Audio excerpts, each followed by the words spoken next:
Cancel culture is about canceling.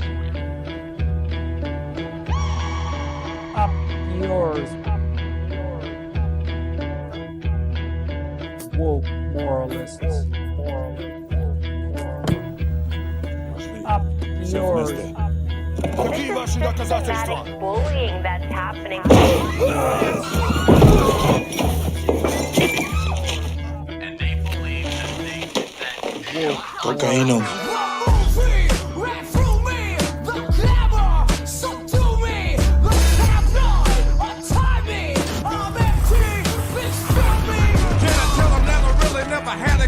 But it's the wax that the Terminator X spun. Now they got me in a cell cause my records ain't sell. Cause a brother like me said, well, it's born like this, immaculate conception. Not transform like this, perform like this. Wish out you a new weapon. I don't contemplate, I meditate. Then off your head. This that put against the bed. This that I got realness. I just push cause it's in my DNA. I got millions, I got riches building in my DNA. I got young, I got evil that rot inside my DNA. I got off, I got trouble, some heart inside my DNA.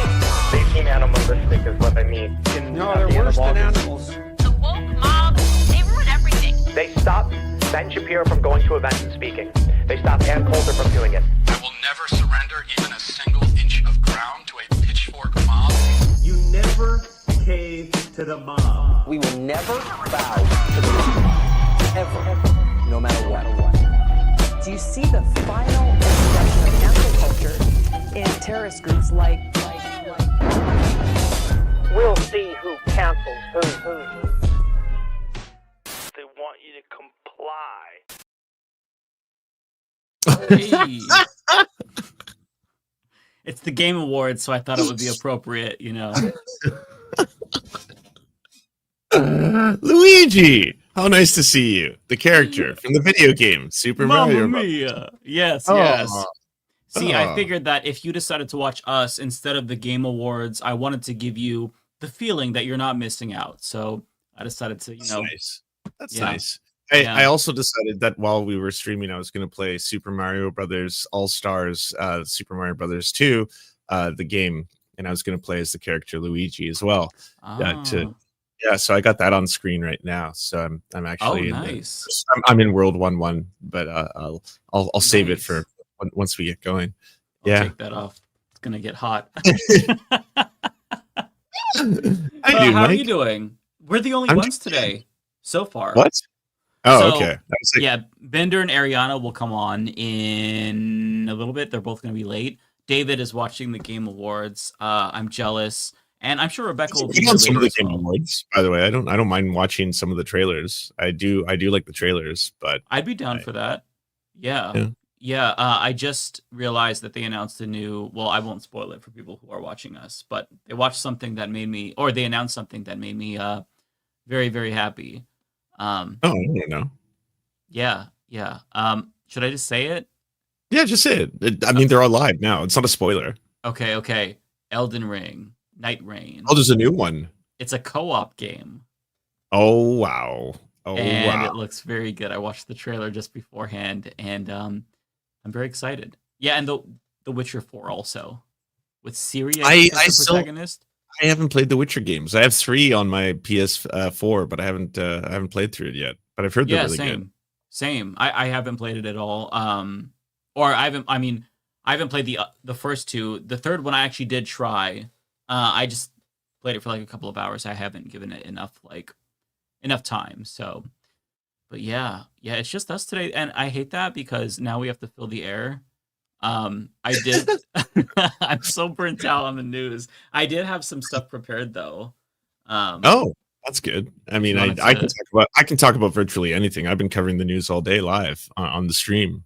I just finished watching the Adam Friedland versus Destiny debate on the Adam Friedland podcast. Terrible. It was just like 3/4 interview. No, I'll say 70% interview, 10% trolling. And then maybe 20% them debating Israel and Palestine, which was the most interesting part of the whole thing. But the rest of it was pretty tedious. Interesting. Adam Friedland is from Cumtown, right? He is a part of the Cumtown crew, but I think Cumtown they stopped, right? Or are they still coming? I'm not sure. They might have already came. they're edging now. It's edging town. I don't know where I'm doing anymore. Yeah. Well, I mean, obviously we could definitely talk about Luigi, not the video game character. The public figure who's dominating the news. I talked about him a lot today. The narrative has changed a lot. I don't know if you've seen that. Well, actually, you have, because I was watching your videos on the topic. Now I get to talk to you live. Yeah, so we watched your video. It was very good as always. Nice. It was pretty fantastic. I did notice though that the media narrative has shifted from you got to feel bad. Well, no, they're still doing you should feel bad for the CEO killer and the fact that he had a mother. And that part's still there. But now they're kind of switching into Luigi was a privileged, rich Ivy League elitist whose family is super rich, whose grandmother owns golf courses, and he was apparently in line to inherit $30 million, and he didn't even use UHG as a service. So anyone turning him into a folk hero is misguided. Is kind of, I think, the next. Narrative. On that note, actually, Hassan shared these headlines. We've got one from Brett Stevens. Oh yeah, I saw this. This is a banger. Brian Thompson, not Luigi Mangione, is the real working class hero. Very, very interesting take. And then we've got this one. So this is from AZ Central, I think. United Healthcare CEO was murdered. This is no time to trash the industry. How dare they? If now is not a time to trash the industry, then when is there a time to trash the industry? Yeah, it feels like never have this conversation. Never talk about it. No. Ever. No. Yeah, that's exactly it. It's really infuriating. There's also this story. I don't know if you... I'm sorry. One of us is echoing. Oh, is that me? I can probably. It's probably. I can double check. Hold on. It's cancellation. Well, it's already. I can do it again though.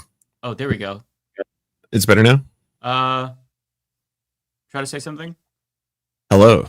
Can you hear me? Yeah. There we go. That's good. Okay. So there's a different story. So this one is honestly insane. So there's a woman from Florida who got arrested. I just saw that. You saw. So there's a news report. I'll play it for everybody to see it. But the details here are genuinely insane. The fact that they arrested her for this and they're holding her on $100,000 bond is truly mind-boggling. So I'll play this for you all. A woman used phrases from the accused killer of the United Healthcare CEO when making threats against her own insurance company. Yeah, the mother of three could now face 15 years in prison. News Channel 8's Polk County Bureau reporter Stacey DeSilva joins us now live outside the Lakeland Police Department. Stacey, police definitely sending a message here. Yeah, Josh and Stacey, police are going to take threats seriously every day of the week, especially after what happened in Manhattan. In court today, the woman accused in this case appeared surprised and emotional about the illegal trouble she finds herself in. Given the nature of the threats, we would also be asking for GPS with house arrest conditions to protect the community. With her head in her hands, Briana Boston learned she would be held in jail on $100,000 bond. The Polk County judge adding the bond was appropriate given the, quote, status of our country. It's not like she's a child. She's 42 years old, so we're not dealing with a child here. She should certainly know better. Lakeland Police Chief Sam Taylor says his department was contacted by the FBI Tuesday. Authorities say in a recorded phone call about a denied insurance claim, Boston told a Blue Cross Blue Shield employee, quote, delay, deny, depose. You people are next, end quote. The language matches the words police say were written on the shell casings found at the United Healthcare CEO's murder scene in New York City. We will take this very seriously, and we will put you in jail if you do something like this. You mean say something like this? According to Boston's affidavit, the mother of three told police she did not own firearms and was not a danger to anyone. But she added, healthcare companies played games and deserved karma because they are evil. Similar to the accused shooter in Manhattan, Boston is getting support online from people who say that she was just sharing her opinion and should be protected by the First Amendment, but police do not see it that way. She's facing a second-degree felony of written threat to kill or injure, conduct a mass shooting, or an act of terrorism, a serious charge that she could end up in prison for 15 years. Reporting live in Lakeland. That's genuinely insane. Yeah, that is so cool. I can't Like, believe that. this is straight up a free speech issue. She had no firearms. There was no intent to actually do anything. All she effectively said was that she wishes they die. That's basically the gist of it. And she is being held. They're treating her like she's a criminal and a terrorist. And I think that they're doing this to make an example out of her because they are fearful of copycats. There's a bunch of stories about fear in the C-suite of CEOs ramping up security, and they see the wanted posters popping up in New York City. So they want to make sure that the peasants are going to stay in line because they're getting a little bit fearful. And what is happening to her is so fucked up. That police officer, that piece of shit pig, should go and arrest the insurance executive that denied her claim because she's paying for that healthcare. That's fraud. She's paying for something and they're denying it to her. That's fraud. They should be the ones that get arrested, but instead they arrest the peasants. So this story really infuriated me. Everything's upside down. And I feel that like they're working in overdrive right now to try and convince everybody that like, please don't talk about the actual underlying issues. Please, let's just continue to distract you with saying things like, hey, by the way, can you believe the callousness with the online Gen Z memes? And TikTok is flooded with all these like Luigi assassinating Bowser memes from Smash Brothers. And can you believe that they're doing all it? Like, the reason I asked you if you know who JJ McCullough is, he's like a really popular YouTuber. He's a Canadian. I met him a couple times. He's based out of Vancouver, but he's a Canadian who makes content for Americans. And he's like, just like all the other people who do, like Lauren Southern, Lauren Chen, Steven Crowder, Jordan Peterson, they all push this lie that the system in Canada is an absolute disaster. And don't get me wrong, it's not perfect. It's not flawless. Each province has their own issues. New Brunswick is having a hard time. Alberta's having a hard time. Ontario's having a hard time. But like, I live in British Columbia. I've had my life saved by the public healthcare system. And like, I know firsthand what it's like to feel scared, have something be wrong with you, and then be able to just walk into a clinic, see a doctor, get an operation, and walk out days later and pay nothing. Nothing. If I was an American, I would have paid $50,000, $70,000. Like, y'all should be mad. You should be angry. You should be furious. They lie to you, and they have to. They have to keep telling you that this isn't real. This, like, there's the system in Canada is all about death panels and triages, and everyone dies, and you never get to have a family doctor and all that kind of stuff. They have to keep saying that, because if they told you the truth, which is that someone like myself would be dead or broke, one of those two things, if it wasn't for the public healthcare system, well, if more people knew that, maybe they'd want to change it. Maybe they'd want to do, acts. Maybe they'd want to get up and protest or do direct action or just do anything to fucking try and stop what is happening in the US. Yeah, no, I totally agree.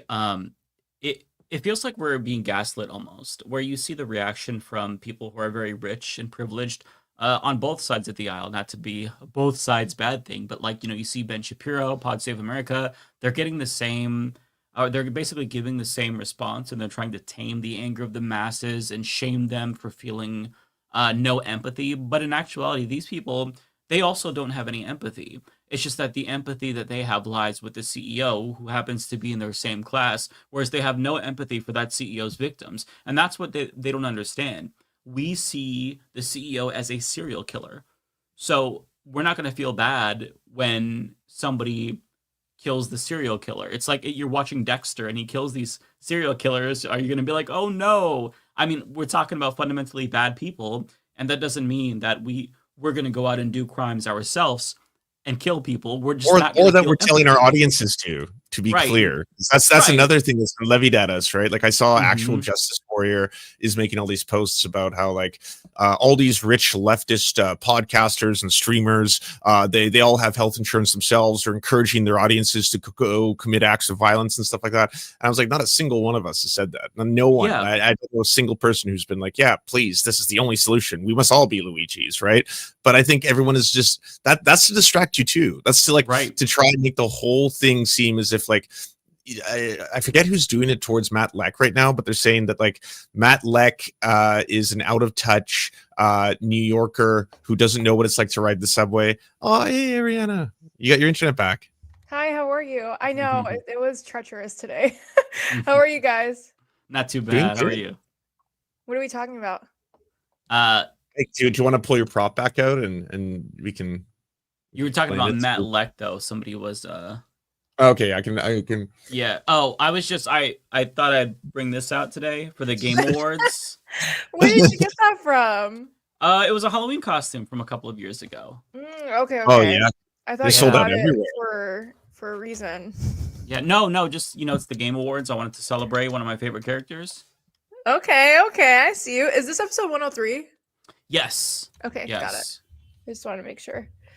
I love it. I love that hat. I wish I had it. I would cosplay on TikTok with it if I had it. Yeah, it's good. Yeah, I don't know if y'all have seen, but one of the most popular items on Amazon right now is Luigi hats. They are selling out everywhere. 100,000 sales, one distributor alone. The third highest selling book on Amazon of the entire marketplace is that Deny, Depose, whatever one. That's the number 3 selling book right now of the entire site. And the jackets, or jackets that look like the jackets that Luigi was wearing, are one of the number 1 selling clothing items in the US right now. Shit. So they're scared. They see what's happening right now. I think that there's got to be fear that if they actually, try to prosecute Luigi Mangione, which they will, like, he's going to be viewed as a martyr. They see the graffiti, the art. It's not just like the lack of empathy. They feel like this is like the peasants rising up and starting a revolution. I don't think that it's going to come to that, because I think that ultimately, Americans, I think we still have enough distractions. We have Netflix and celebrity gossip and stuff, so we're not going to necessarily take to the streets with pitchforks. But I think that, like, this moment it really speaks to the anger that everybody is feeling, and all of these rich, out of touch assholes, they're just showing their true colors. And it's funny that you said, who was it, Actual Justice Warrior? Is that the guy who's saying that, like, rich leftists with healthcare? It's like, okay, listen, saying you have healthcare in America is not the own that you think it is, right? Mm-hmm. If you have health insurance, that doesn't mean that you're going to be saved. You're only saved if you are a millionaire or a multimillionaire, and you're able to foot the bill if your claim is denied, right? Because we all have extremely high deductibles.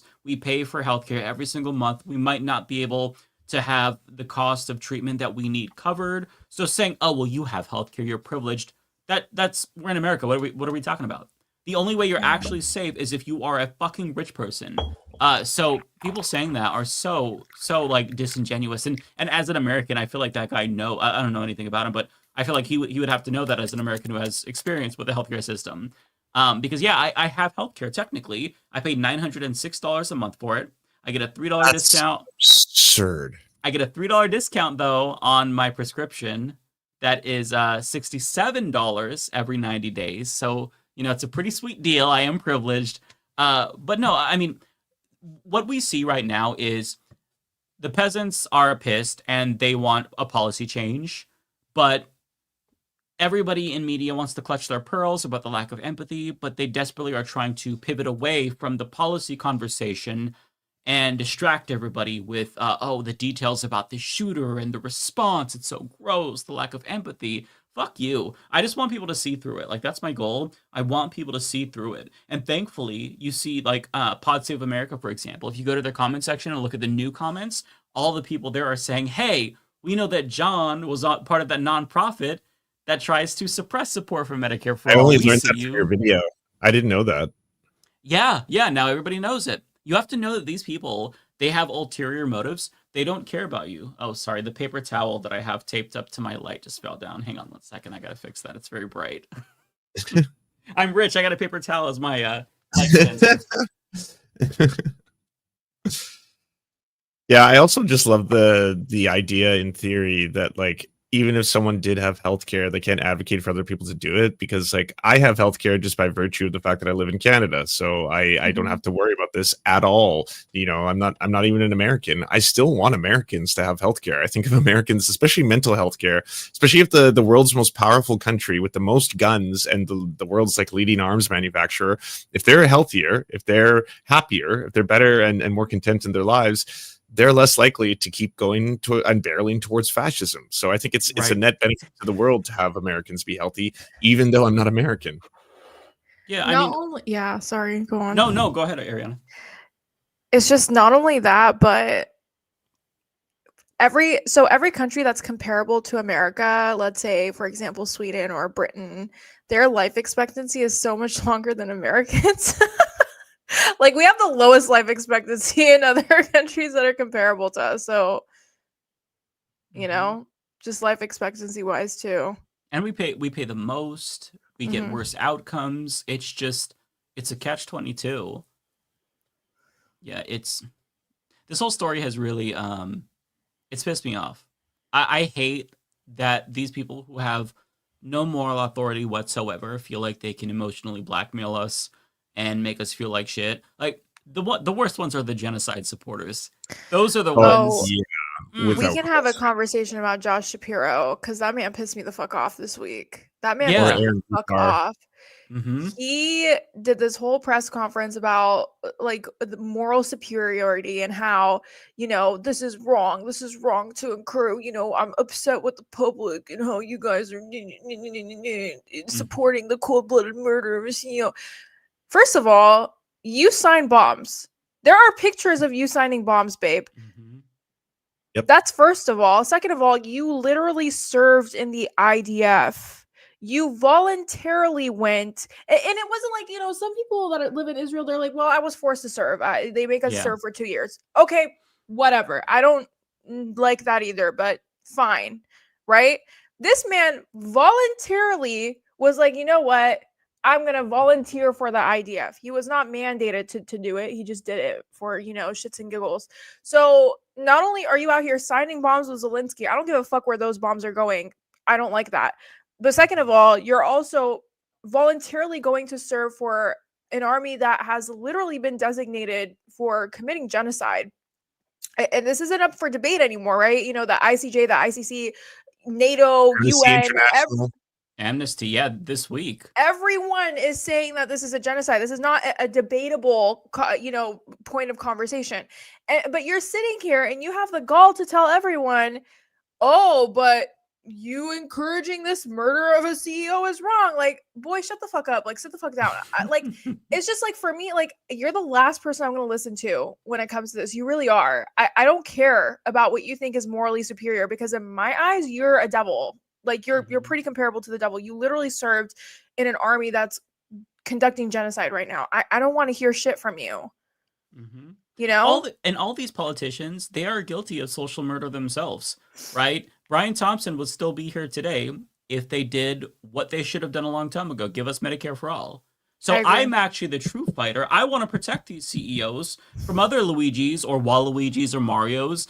Give us fucking Medicare for all and more people won't be copycats, which is what they're afraid of. I think legitimately, you know, I doubt that there's going to be any copycats, but like Americans are genuinely pissed off. And I think that this moment should be the wake up call for them. But since they're so powerful and they control propaganda and they can all get us to think on the wavelength that they want, I feel like there's going to be a conversation and then a few months it'll die down and they'll be back to homeostasis. It's just it's annoying. Like you could just see it so openly now, the way that they try to propagandize the situation and brainwash us and make it seem like the peasants who are empathetic, they're really the bad ones. Oh, okay, we'll keep voting for bombs to send to children on, to drop on the heads of children in Gaza. Keep giving those to Israel. It's sick. It's genuinely so sick. I hate these people. Fetterman's a big proponent of that. Someone who's just like, pearl clutching of the highest order, while at the exact same time being one of the people who's just been like unapologetic about every single time there's another war crime. Like, I don't care.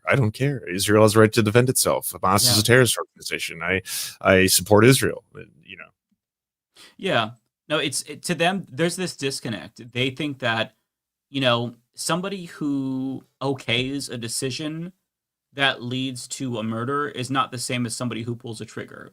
So when Trump, for example, green lights a raid in Yemen, or a drone strike in Yemen, rather, that kills, a 7-year-old girl, Nawar al-Awlaki? She was like 6 or 7 at the time. That's not murder. He didn't do that because he didn't drop the bomb or press the button that dropped the bomb. So there's that degree of separation that makes it seem as if it's not actually a murder. But it is. I mean, you're still making a decision and the outcome is the same. Somebody is killed. A life is taken. And whether you're pulling a trigger or you're pressing a button to drop the bomb or you're signing a bill that sends people to war or okays weapons, you're still doing the same fucking thing. And that's what they don't get. or they do get it, but they're just they're too fucking stupid because they got to live with themselves.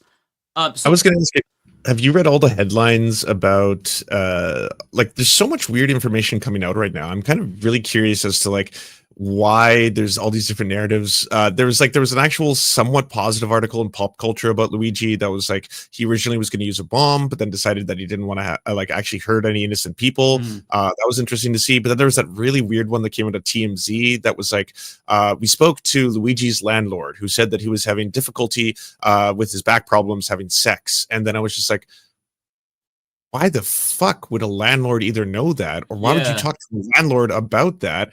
And was he like, was the landlord trying to fuck him? Like, what the hell? Like, in what world do you get that kind of information? Sorry, it seems like they were all living together in a co-op, and like, okay, it seems like it was more of like that person may have been a landlord, but it was more of like they also live with each other in a co-op and they all talk about stuff. That's kind of the vibe I was getting from, because that was from a CNN interview. That was the vibe I was getting from it, but I don't know. I could be wrong. Interesting. But I have seen what the mainstream media narrative is basically pushing now, which is that he's just this spoiled rich kid brat who wasn't even like a UHG member, and like who does he have to complain about when he could have easily paid for health insurance? Yeah, they're trying to deflect. They don't want to have a conversation about what people want them to have a conversation about. I mean, we just had an election and healthcare barely came up.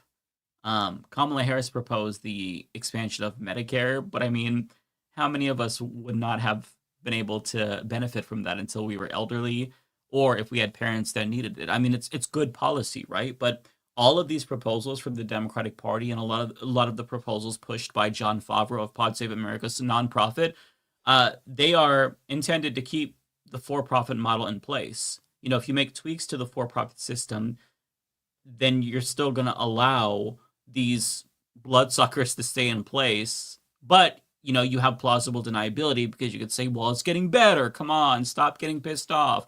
It's just people need to not accept less and reject anybody that tells them that they should. We should have a single payer healthcare. We should be asking for a national healthcare system, and don't let them tell you otherwise. Yeah.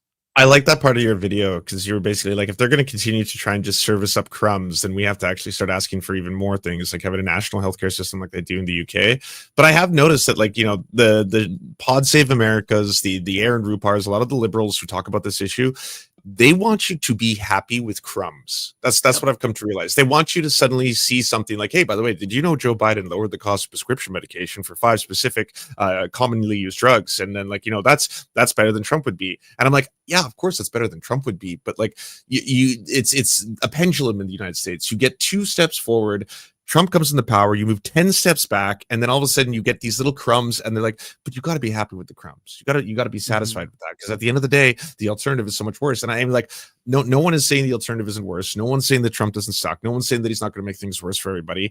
But no, don't be fucking happy with crumbs. You know, that like it's such a pathetic way to try and like Mike is saying, like, to keep people who have barely anything pacified. It's pacification to maintain the status quo. Yeah. So I don't know if you all heard, there's a really weird story regarding Nancy Mace this week where she may have pulled a Jussie Smollett. Have you all heard of this? I saw that she's claiming that a handshake was like a violent assault or something to that effect.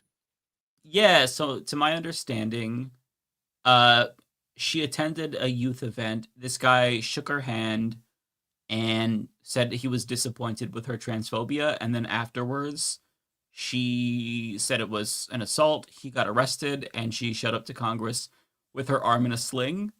Wow. It's a very weird situation. I have the story here. This is from Mediaite. So apparently there were witnesses that said that it was literally just a handshake. But yeah, there she is in a little sling. And by the way, just to we don't know the details. If this is actually somebody who assaulted her, then of course that's bad. Well, fuck him. If he exactly. Then yeah, absolutely. Because you're not making the movement look better. With that being said, there is evidence that Nancy Pelosi has done these kinds of things before. and that she plays it up Nancy Mace, you for mean. Nancy Mace. Yeah, who did I Nancy say? Mace, yeah, you said Nancy Pelosi. It's okay though. Oh, Nancy Pelosi. Oh my God, there's so many Nancys. Okay.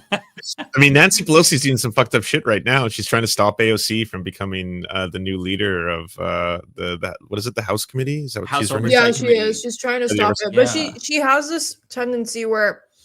Do you guys remember the woman who was running in Texas that was a progressive, and she endorsed Jessica Cisneros. Yes, and she endorsed Henry Am I saying his name right? Yeah. Cuellar, yeah. She endorsed Henry Cuellar, but the crazy thing is Henry Cuellar is a Democrat, but he's anti-abortion. Mm-hmm. And she endorsed him over Cisneros because that's how badly she didn't want a progressive to be there. Yeah. Yeah, and we wonder why Democrats aren't trusted by anyone. But yeah, so this is what happened. Yes, I was physically accosted tonight. More to come. And she already started her hashtag, hold the line.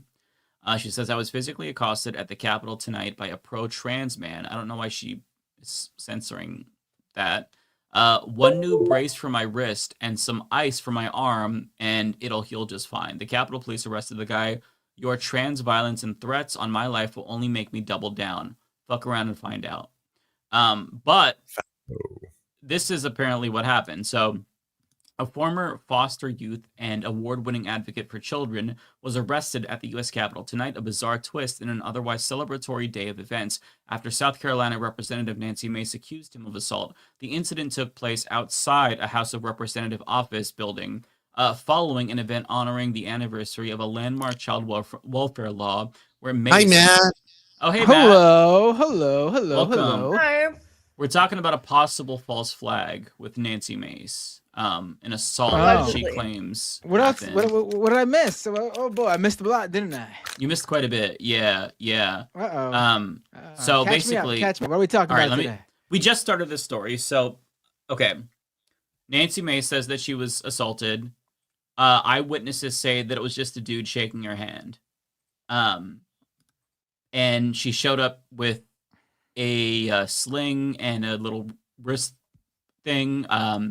But I think that she's there's evidence that she's lying. So the incident took place outside a House of Representatives office following an event honoring the anniversary of a landmark child welfare law where Mace, a firebrand Republican, had given a speech. Three witnesses, that's a lot, at the scene told the imprint their accused colleague, James McIntyre, had done nothing more than shake the Congress member's hand at the House reception and asked her to protect the rights of transgender people. So this is why she was pissed off at him, because he shook her hand and he said, I want to express deep disappointment in the fact that Congresswoman Nancy Pelosi came to a national foster youth event, told participating youth that it was a safe space. Did I say Pelosi again? Yeah, I know. You got Pelosi on the brain. What the hell? I read Mace and I said Pelosi. Oh my God. And she had him arrested by Capitol Police. I think there was more here. Yeah, so they're confirming the arrest. All right, so there's more weird shit going on. So Nancy Pelosi, oh my God, Nancy Mace. I just can't stop thinking about Nancy Pelosi's beautiful face. So hang on, let me switch over. Okay, so I think that she probably wanted to make it seem like her staff was tweeting or whatever, but there's this weird shit where she's talking to herself. Oh no, what happened after she says she was physically assaulted? A pro-trans guy out of Illinois assaulted her, and this is her account. So it's probably a staff member.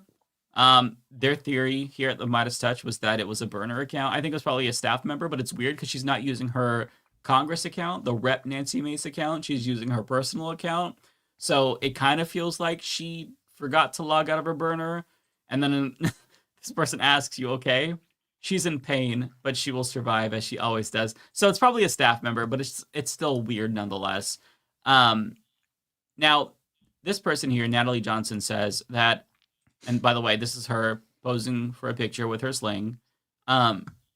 She literally tried to... slay. Look at that eye. I mean, she really posed. I know that was like her 100th take. Sorry. Go on. No, I know. Because it's also fucking... It feels so contrived. So Natalie Johnson here says, and this is a comms director. This This might be Nancy Mace's old staffer. I'm not sure. One of her old staffers hates her guts and has been speaking out. So this might be it. Correct me if I'm wrong. But she says, this is the same woman who told staff, myself included. Okay, so it is. Myself included. During January 6th that she wanted to get punched in the face by a writer so she could get on TV. She's full of shit and her prop of a sling is a pathetic ploy for attention. So there's that. And then there's also this. So, hey, remember the time that Nancy Pelosi claimed Antifa graffitied her home? And then people pointed out that the graffiti was all in her handwriting. And then she just never mentioned it again. Seems like there's a pattern. And yeah, so this one here says, fuck you, Nancy Mace. Oh my God, I almost said Nancy You keep Pelosi doing again. it. You keep doing it. And then there's the handwriting that's similar. So yeah. So I don't know. Thoughts on Nancy Pelosi here? I did that one on purpose. Thoughts on the situation. I think that she's is there no video of the alleged incident? Not yet, as far as I know. Maybe there's security camera footage. I think that it would be nice to get that, but if you have 3 people saying one thing and then the most dishonest congressperson saying another thing, odds are the 3 people are telling the truth, and this guy probably just shook her hand and confronted her, and she got scared by that because she's a person in power, and you're not supposed to challenge the ruling class. I'm not sure. But again, we don't know for sure, but she doesn't have a great track record. Pelosi counter at 4.5, somebody says in the chat. Why? Well, I mean, I don't really have anything to say outside of like you, Mike. I have no interest in victim blaming. If it turns out that someone did in fact assault her, that's horrifying. Don't assault politicians in order to try and create political action, etc. But the fake account stuff is funny. She wouldn't be the first person.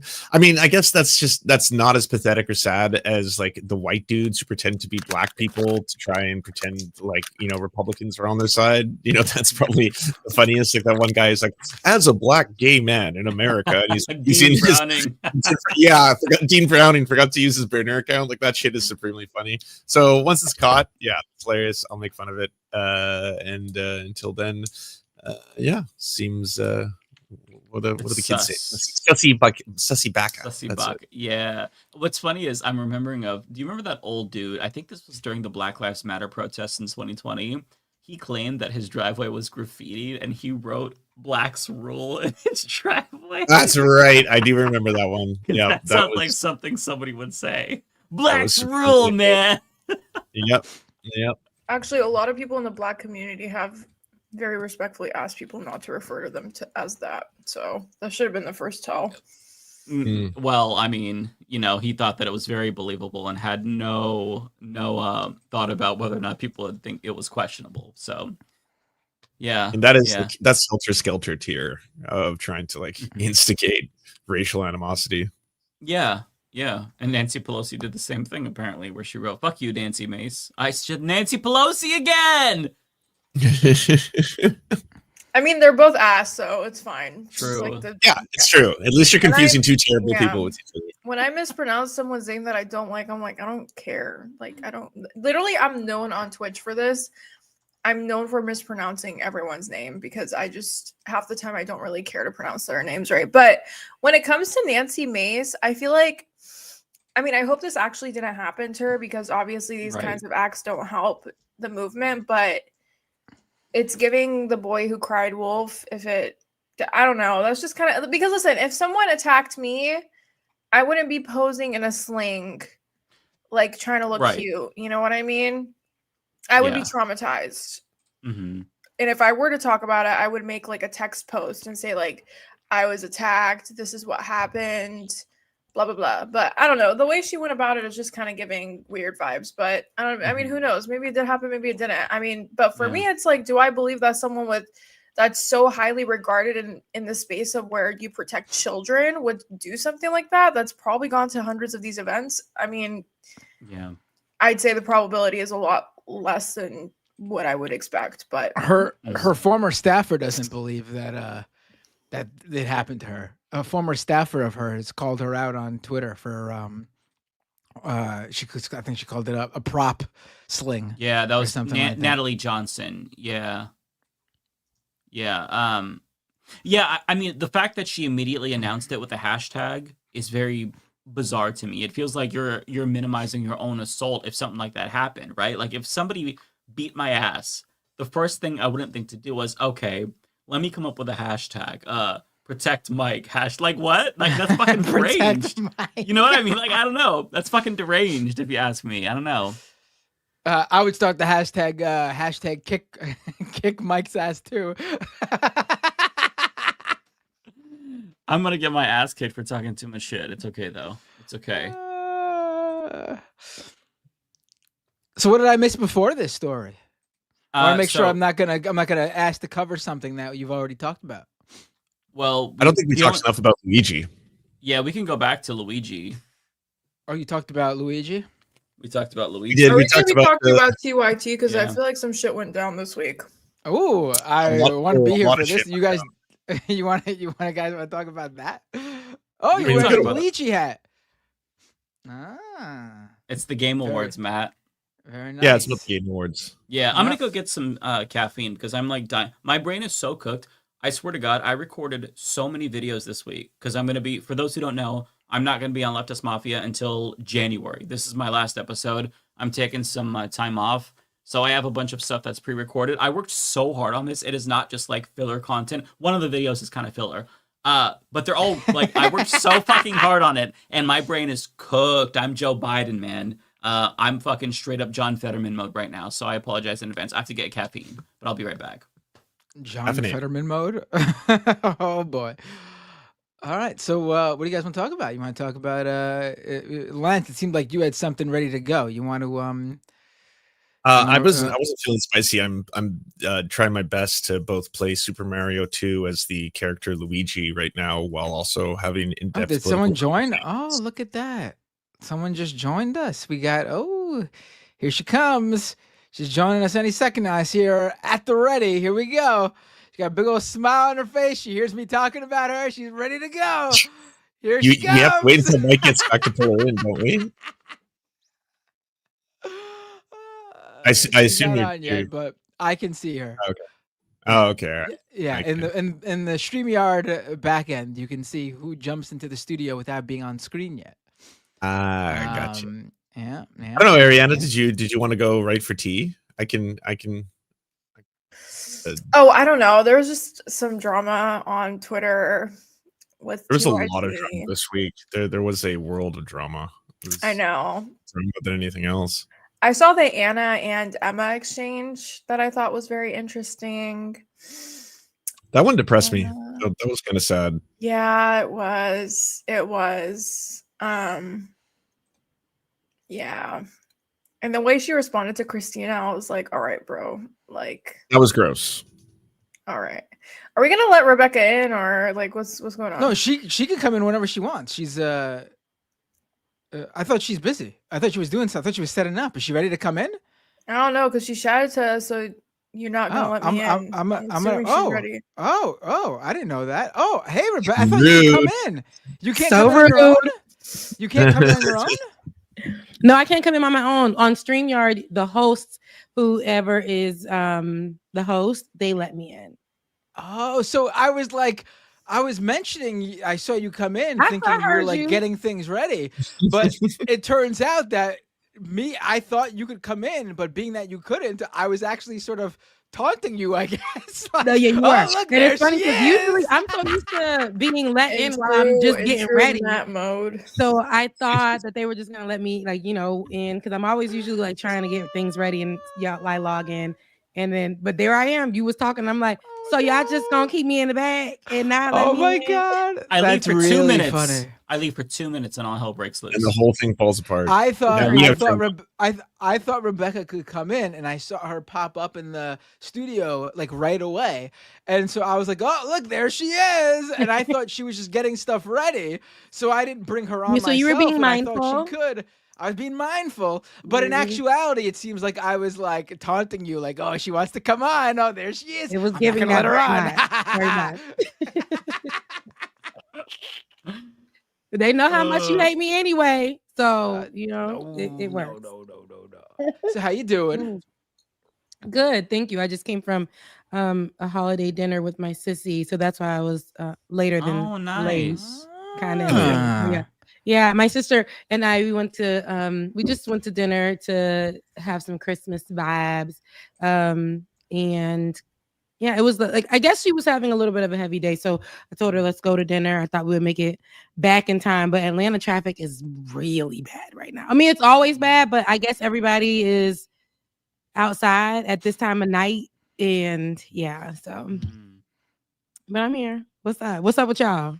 What were you guys talking about?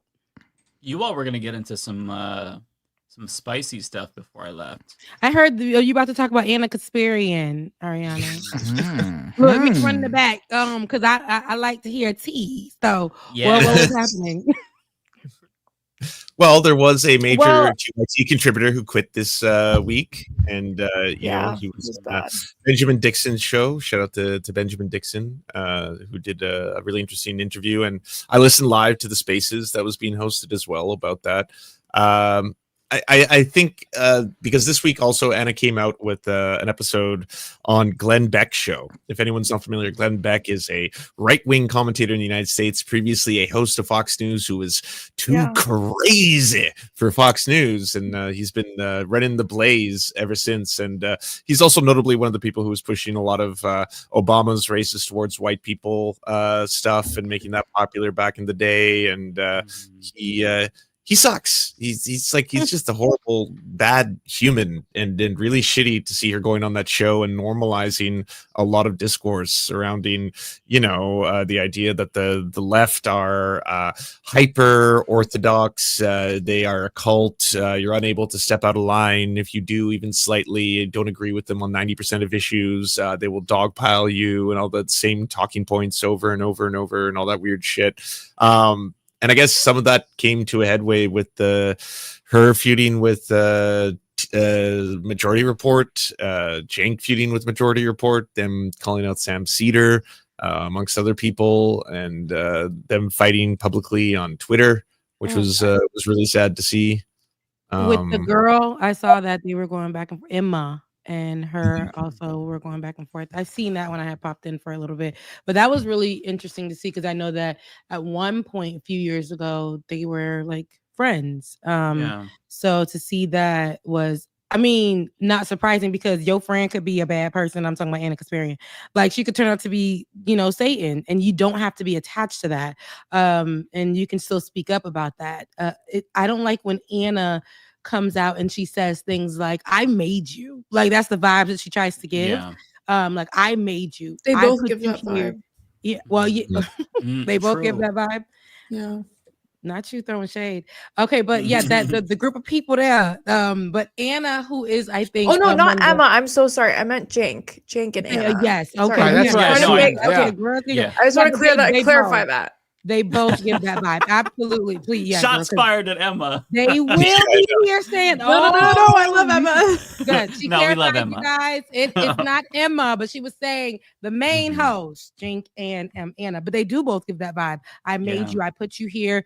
And anytime somebody says anything on the internet, and then her responses, Anna, I'm talking about, it's like she goes into this whole, like, you know, so you're mad that she'll say like I feel like her response to Emma gave like, you know, I made you, and here you are talking that mess for about unions, whatever that comment was, and then she went on to kind of say something about nothing, like, you know, you Emma want to stick up for the homeless. Like that's out of control. Like that's like how she'll just add that to the that's not what she said, y'all, but that's kind of like what she adds to every response.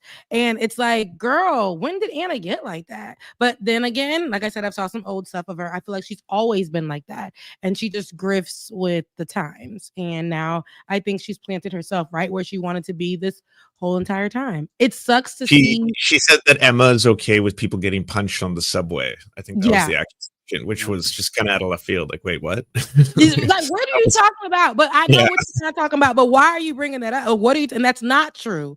And but that's how she. It's kind of like what she talks when she mentions transgenders, and she'll say like you know, we really saying it's okay, you know, for the bathrooms to be the way? And it'd be like, girl, are you what's the issue you really talking about? Because somebody's just cussing you out and you're just grabbing this as a response for something. Or I went to the gynecologist and they called me pregnant persons, and that was like 2 years long of a soliloquy that made no damn like, girl. Soliloquy, that's great.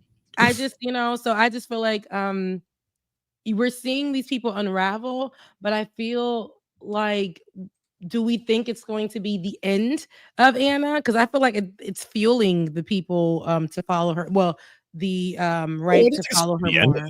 I think they're trying to, like, there's only so much you can appeal to, say, progressives in the US as a market, and if you start appealing to a new demographic, which would be the center right to the right, you might find people who are interested in your content from that POV. I don't know to what degree of success, right? Like, I don't know if that is going to result in them becoming the centrist darling childs that they're trying to really carve a position out for themselves, but you know, I guess we'll see. It's just, I think that Benjamon Dixon put it best on The Vanguard when he said, we need progressive media now more than ever. Because we're facing actual fascism, and now is when they're choosing to buddy up with the fascists. And that's so dangerous. And it's not just dangerous because we're losing that resource, because I don't think there's any coming back from this. I think they're on a very clear trajectory. But, you know, aside from us just losing that resource, they're also taking their progressive audience that trusts them and they're moving them to the right. They're planting these seeds that maybe some transphobia is okay. You know, hysteria over crime is okay. Let's not talk about the systemic issues. And I think that that's really wrong, because they're basically conditioning their audience to be more reactionary and to be open to these right-wing talking points. So a lot of people will shift to the right with them, which really scares me, which is why I think that right now, I don't consider this drama anymore. I view it as a responsibility to call them out until nobody views them as left. So like Jimmy Dore, Dave Rubin, we all kind of focus on them.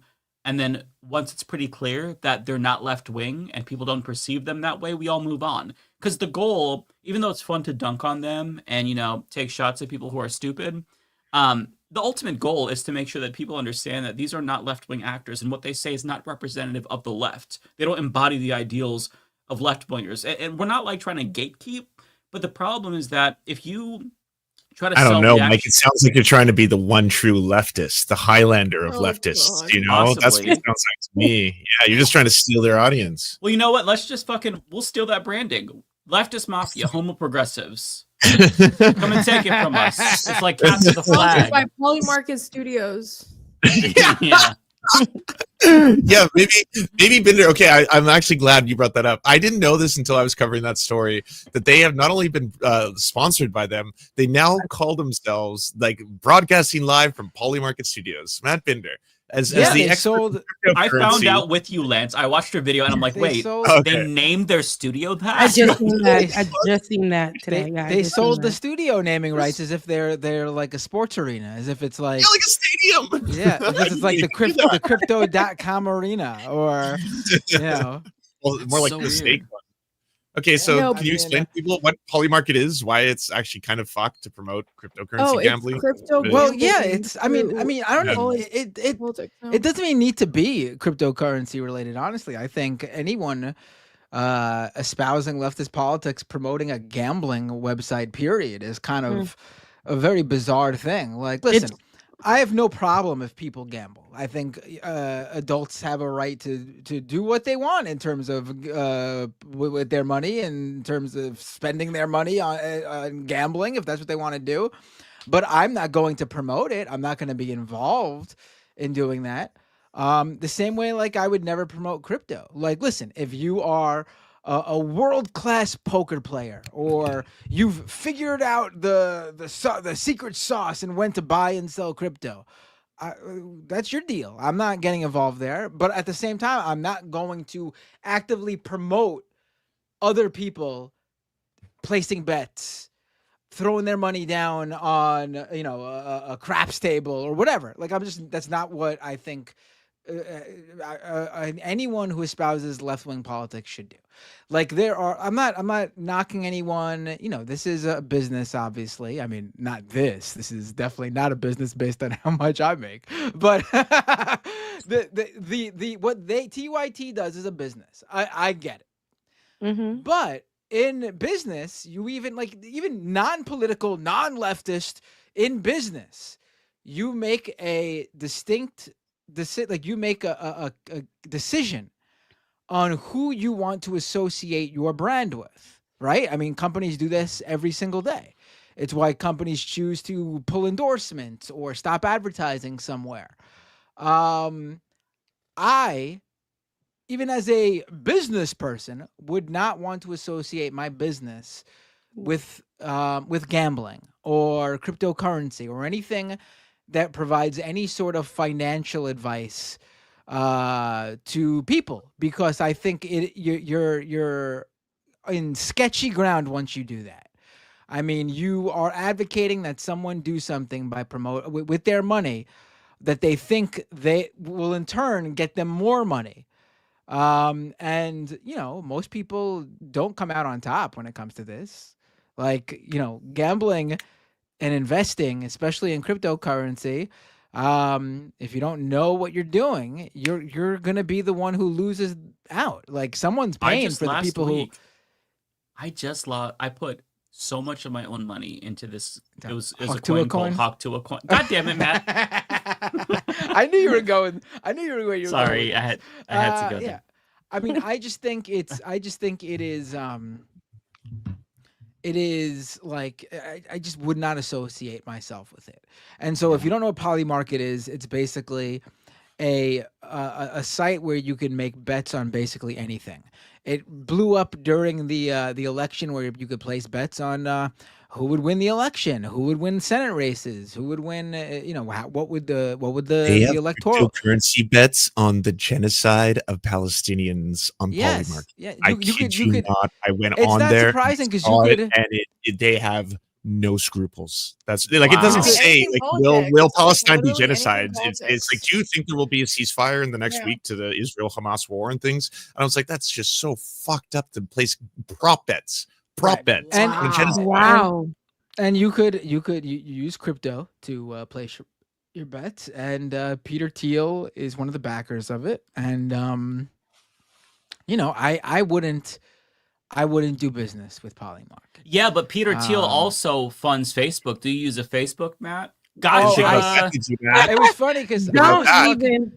I was Yeah. talking. I was talking with. Do we have that clip? I would love to play it for people. Apparently, Mike, you have a brand new clip in your DMs where Jink has addressed this just as of an hour ago. So Us? I haven't seen that fresh, but someone in chat has let you know. Anyway, while you get Yeah. that clip, I saw this clip really stuck out to me. So basically, Jenk is defending the Polymarket thing because he claims that, and I think he was going after Emma when he was talking about this.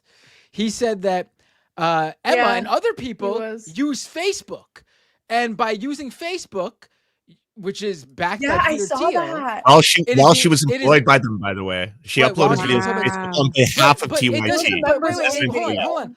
Wait, don't play anything. Okay. It doesn't even matter if she was employed by TYT. There is a huge difference between using Facebook and accepting and going and doing a business deal with Polymarket. There's a huge difference. And honestly, when I saw him make that argument, I don't even think it's a bad faith argument. I think it is an encapsulation of how little he thinks of the TYT audience.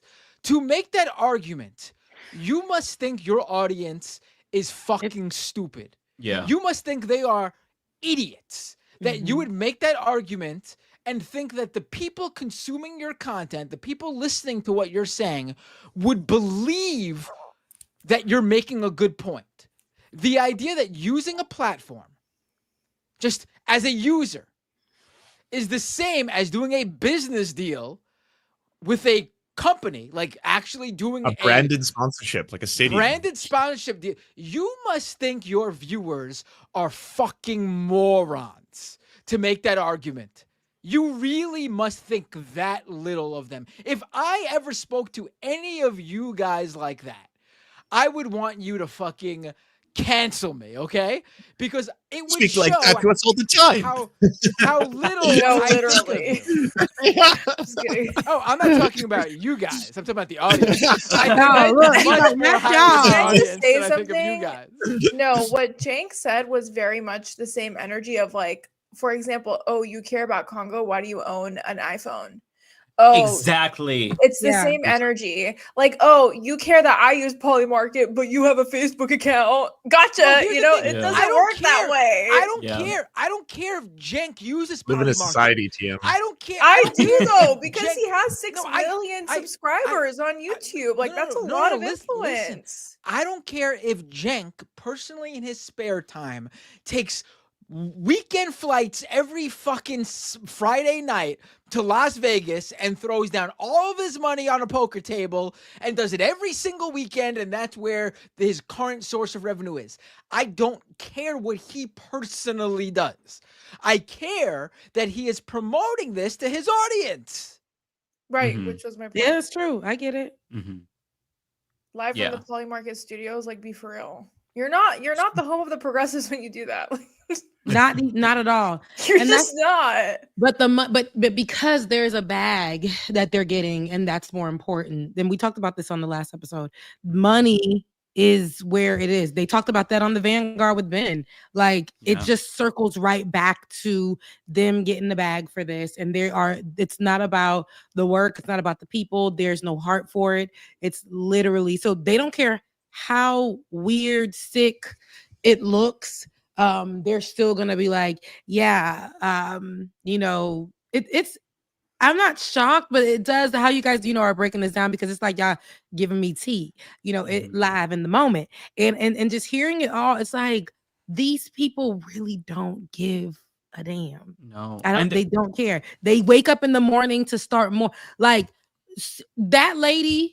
Anna, she's off her rocker. Like the lady is crazy as hell. Everything, like she writes when everybody else is sleeping. She'll reply like in the middle, like witch hours. And I'm like, girl, if you don't go to sleep, like Trump 2 a.m. tweets. it's crazy. She'll reply at that time. Wait like a few hours, and then the person is like now done with the conversation. They don't even reply. People be sick of her. They be like, you're a bitch, and then they just leave it there. And she just keeps going and going, and she'll reply, and it's like it doesn't look good. I'm like, is this the same lady for real from 2020 that I had on my show? That was like, it's not this has always been her. But it sucks to see that she couldn't wait to take her mask off to draw them wings a little different, direction. She couldn't wait. I'm really sick of it. But I also think that these people don't give a damn. She's sleeping. No. She's bothered in some way though. She's only bothered. I feel like she only really gets bothered when the girls come at her. When the girls are like, girl, you're not even that girl. She's like, oh, and she'll come after them. Right. Like, Emma, I mean, Christina. she's ignored any crit. Like they've completely they'll make the argument that I'm a nobody, and I'm a nobody. I don't care. But she certainly went out of her way to unfollow me on social media. Same. When I know me she too. did. But so like if I'm relevant enough for her to go out of her way to specifically do something like that, it's interesting that she's never addressed anything I've said or anything or TYT in general. Again, if it's because I'm a nobody, fine, I'm a nobody. I mean, it's fine. I don't care. But you went out of your way to follow me. I mean, I personally do not like this whole thing. The only reason I care about it is because they have an audience. Yeah, like same. I don't know them. I don't care about what they choose to do or believe, but they have this audience that's ostensibly progressive, and who knows right now how big that audience is of progressives. And they're espousing these ideas that I vehemently disagree with. It's their right to espouse them. I'm not saying they should be banned or anything like that. Because I got to be really careful, too, because as you see, they've been contorting and twisting a lot of words what people say. Like, for example, all of a sudden, Emma is cheering for specifically people assaulting women at at bus stops or something like that. I mean, she said that to me too. To you, right? No, maybe that was you I'm thinking of. But she said about Emma, she said that Emma called her assault that she talked about titillating, like it was a titillating. Emma did not say that. Emma would not endorse an assault. I've specifically said that the story Anna has told about what happened to her, horrible. Absolutely. Individual, whoever that individual is, I don't care if they were, whatever they were going through, or whatever, or if they're just a terrible person in a regular state of mind, whatever they are, they should have had the full extent of the law against them, and they should have been put on trial, and if there was jail time or whatever. I completely agree. Yeah, absolutely. That there should be a punishment for what happened to her. I don't think anyone's ever said different, too. Yeah, she says that people made fun of her. No, but she claims, yes. It's the same with Cenk saying that I call him a Nazi all the time. I've never called him a Nazi once. I've never said that word. You know, it's a very weird thing to keep hearing. It's Nazi. I was like, I've never used that word. I lie. We make this disclaimer every single week. So if she goes on saying, like, we've literally given this disclaimer every single week. I think the vast majority of people in prison should not be there. That does not mean there are people who don't deserve some sort of punishment. I mean, the idea that a non-violent offender should be in prison because there are people who do what apparently happened to Anna is ludicrous. And the idea that they would constantly conflate these two things is ludicrous too. Like, a person who did what they did to Anna Kasparian is not the same as a person who got caught selling a dime bag or some shit. I'm sorry. So if me saying that there's way too many people in prison means I've all of a sudden given free reign to criminals to just attack and that's their whole rhetoric on the damn channel now. It's crazy. It's like now no one, like I said, with the whole cops thing, how they really grifted on that one. They used to be the ones taking other people's talking points, and I'll be the first one to say it, but taking other people's talking points to act like they're allies with Black folks and cops. And then all of a sudden it was like, you know what?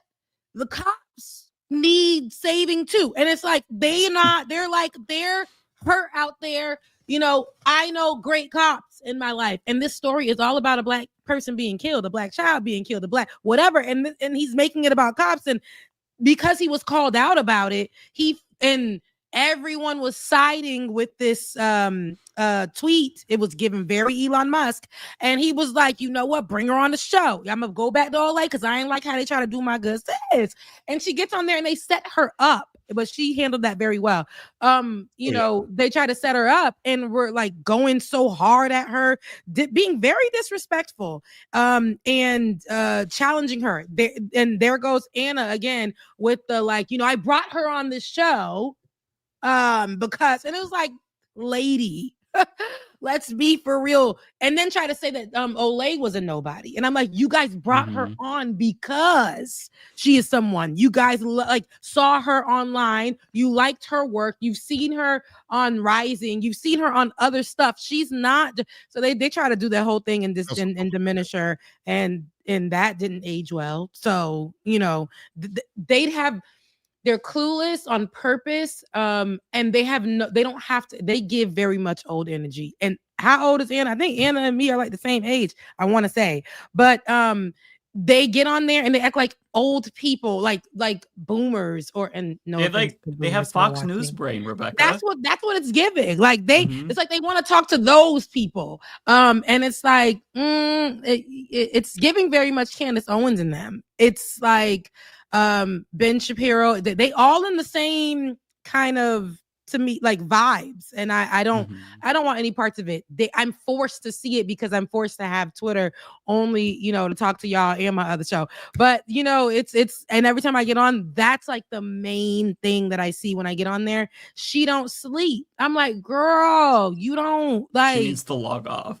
Log Terminally off. Don't online. you got kids, a husband, And something? she watches all the videos and reads all the critiques.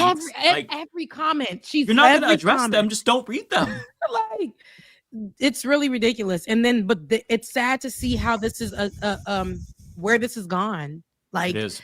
It's like where these people once revered. They were once revered as the top Homo progressives. Yes, and here they are, and they are. It's. I don't know, y'all. It's like I'm like, is this real? But it is 2024. A lot of crazy stuff. It feels like wrestling. Yeah, It does. Yeah, yeah. I mean, look, we've seen this so many times before, so they're not going to convince us that something that's happening that we've already seen isn't what's happening. Without further ado, I will bring in the clip if you all are ready. This was sent. Oh yeah, by... I haven't seen it. Yeah, I haven't seen this either. This was sent by Natalie Marie. Thank you for sending this. Thank you, Natalie. We have no idea what we're getting ourselves into. So, does he mention it, you guys? Does he mention? I know he's not going to mention me. So he was asked about the max left, according to Natalie, which I'm What the fuck assuming is the max left? I'm guessing that's us. And also Silly and Billy. Is there a Goofy left too? Is there a Peg Leg Pete left? Is there a? It's Silly and Billy. It's us. It's Ole. It's the usual suspects, the shit talkers. Your alleged side as the identitarian left or whatever nonsense moniker you've made up for people, you continually mischaracterize on right-wing shows that people are angry about, and not the fact that we all want better healthcare, which one sounds more plausible. Which one sounds more plausible to you? Okay, I'm not sure I understand the better healthcare part. But by the way, on those shows and to the New Yorker magazine reporter, I said, no. What I'm calling the max left folks, they agree with us on being against corporate rule, right? So don't get it twisted. The establishment Democrats are worse. Those are our actual enemies. These are just disagreements we have with the max left, right? And so, and you say it's a nonsense moniker, but brother, you tell me, or I'm sorry, I don't know your gender, but you tell me, and I've said this now 100 times, what should I call them? Am I not supposed to disagree? Am I not allowed to disagree? How do I make a distinction when I say, hey, listen, I don't agree with that, but I agree with this. And there's a number of issues that we don't agree on. So I've got to characterize it some way. And if you say no, you must agree with them and you must defend their positions. Why? That doesn't make any sense at all. Why do I want to, in my opinion, that would lead us to losing. Why would I want to do that? In my opinion, it would lead us to protecting trans people less, not more. So, and protecting black and brown communities less, not more. So no, sorry, I'm not going to agree to that. So I need a name for the thing I don't agree with. I keep saying, for God's sake, why don't you guys pick a name so that it's respectful, right? And okay, why does he have to pick a name for us? This is so fucking stupid. I'm sorry. No fucks left. So weird. Left. Okay, but this is part of the reason why it's important to call them out, because he's still trying to pretend like they're on the left, but yet they go on right-wing shows and attack the left and spread right-wing talking points. It's bullshit. First of all, I want to say there's nothing. I don't think there's anything wrong with them going on right-wing shows. Like no, not in theory. No. It depends on what you say on those shows. What are they doing on those shows? Exactly. Can I just say something? I think what really pisses me off about the right-wing show appearances, especially with Anna, is the fact that I feel like she's milking this whole, like, did she leave the left? Did she not? Where is she? Check this video out to figure out the real stance that Anna has. I mean, she went on Piers, she went on this other woman's, show, and she was like, oh, I got, people were telling me that I don't know, she was talking about her assault and how people were reacting. But, it's like, okay, here, I actually tweeted about this too. How are you going to claim that you're a progressive and your main paycheck is being an anchor on the home of the Progressives Network, right? But then on your free time, you're going on all these conservative podcasts. The title in the clickbait, picture on the video is cover photo is why I left the left, or did Anna leave the left? You're going on Piers Morgan, which is an abhorrent person. I mean, you can go on Piers Morgan for a number of reasons, but you literally went there to explain if you left the left, and you didn't even you were like, no, I'm still progressive. What? And then going beyond that, it's just like your intentions are, in my opinion, you're not doing it with good intentions, because you have Majority Report asking you multiple times to come on and talk. You've had multiple left-leaning podcasts asking you to come on and talk in many different, times, where they've asked you multiple different times. And you don't even answer them. You bark at them on Twitter, and then you show up on Piers Morgan. Did I leave the left? It's not a good impression. It's really not. And genuinely speaking, and I want to give her a little bit of credit, because, and just hear me out here, I feel like as leftist creators, if we say something that's a little bit wrong, people will attack us for our life. It's happened to me. I'm sure it's happened to other people on this show. I've made mistakes. I said something wrong, and the viewers kind of went after me for blood, right? They're like, oh my God, I can't believe you would say that, right? And so I feel like when she opened up about her assault, of course, random people that you don't know are going to be messaging you really gross and disgusting things. That's obviously going to happen. You are a person on the internet. You have over 600,000 followers on Twitter. That's going to happen. But the distinction is, did you go to therapy and put your phone down and touch grass? Or did you harp on those comments and start really getting in your head? Because I think the latter is what happened here. And it's just your intentions are not good. Jenks' intentions, in my opinion, are not good. But I know some people think she's a grifter. I think she genuinely believes what she says. I really do. And I think right now she's left in a really weird place where her main paycheck is TYT. But if she leaves, does she go independent? But she still claims that she's a progressive. It's such a weird place to be in. It's such a weird place to put your viewers too, because you guys both look miserable. You really do. So either you're going to have to make a pivot and let your viewership know that you're making that pivot, or you're just going to have to accept that you're not a progressive. And they're both in denial. They're both truly in denial. It's really annoying. I think they're talking out of both sides of their mouth. Yeah. Sorry, go ahead, Rebecca. Yeah, he looks miserable on this photo now. He look like he don't get no sleep. But it's when I don't think that they're trying to choose. I feel like they've chose. They're very more leaning towards right views to me, and they don't give a damn. Like I said, Anna going on some of the stuff that she posted in the past, but I can't hold everybody to that, because even me, when I was a jit, means a little person, when first got on Twitter, and I was like, dang, the things I was saying back then, that's crazy, because I am such not that person anymore, at all. Even now, things that I may say that I may stand by still 100%, people want me to say what they want to say. So you're right about that, Ariana. There is that pressure, and they'll come after me. They'll say, I stopped following you. And I may never see this, because I don't be liking to read my comments after a certain, I'll just be like, let me put that out there. I'm not reading the comment section, because my mind, but the positive stuff I will see. So I'll heart it and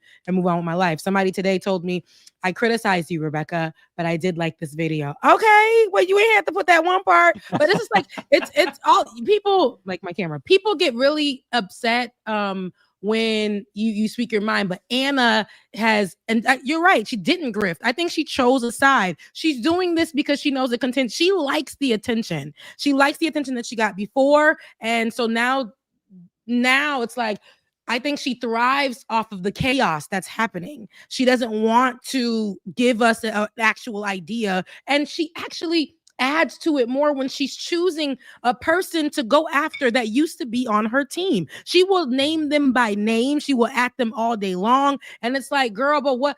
Okay, so what's the news though? What are we fighting for today? What are we doing that? Or are we just going to be messy every day online? And every time on TYT, y'all got to address something that you guys were so sensitive about. I'm so sick of that whole thing. What do they do there anymore? And I'm talking about the main host. What is their job? To get on every day and shit on other channels, other people, other creators? I don't know what their purpose is anymore. Yeah, I don't think they know either, to be fair. There's a little bit left in this video if you all want to finish it off. I'm not sure if there's anything good there. I do have the other clip that the Vanguard shared where they're attacking Emma, which we did not watch, but I'll let this one play out. But saying like, oh, you shouldn't attack them. And by the way, I didn't attack them.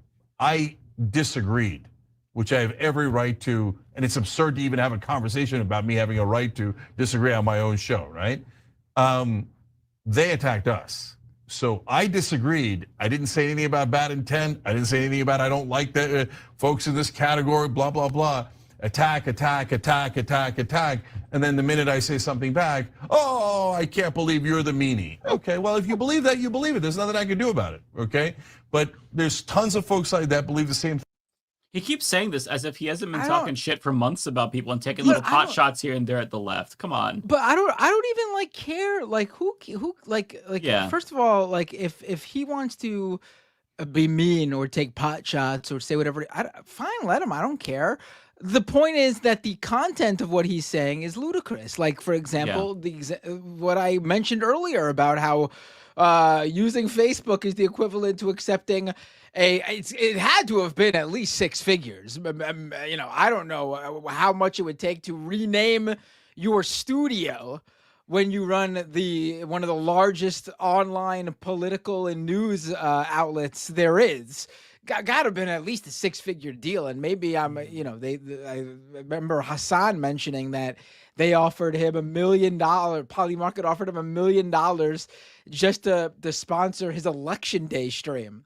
So, you know, I don't know where TYT stands on the sponsorship amount pyramid after or before a single day of a Hassan show, but it had to have been a lucrative deal. But I don't care about any snide elite. Just make it make sense.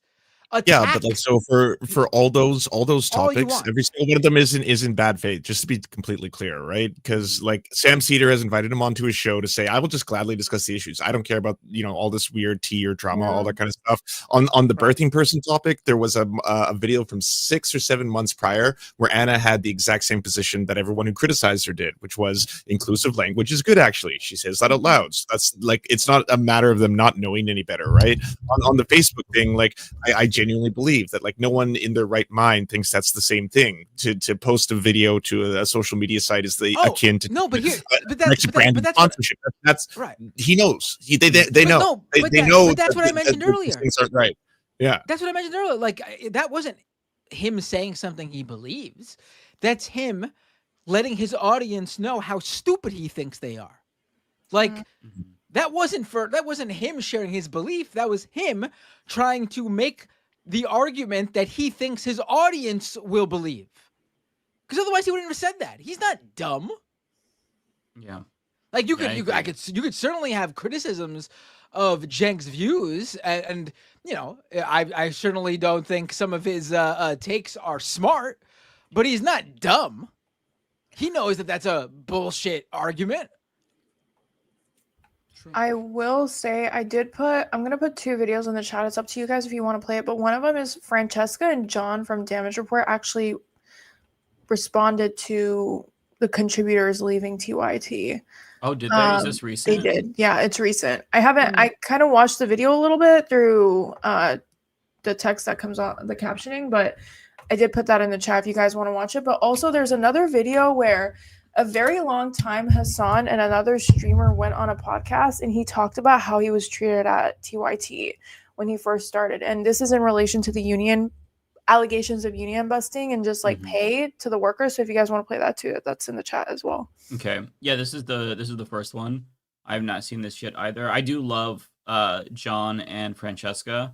There are good people that work at TYT. In fact, probably the majority of people that work there that I've talked to are just amazing people. It's just the hosts that are the problem. 57 seconds to say that I think it is really telling that some of the contributors that have left are Black contributors, trans contributors, and that is really unfortunate. And I think there's a reason for that, as we are being told that so-called identitarian concerns of racial justice, of trans rights, should not be at the forefront of a progressive movement, when in fact they should. And in fact, there is room enough, and there's always been room throughout every struggle, civil rights, LGBTQ rights struggles, the feminist movement, they've all been told to shut up and put their concerns second. And history showed that they were right and the others were not. So yeah, it's a huge loss. Look, the break's about to come. I'll say just a little bit more on the other side of this.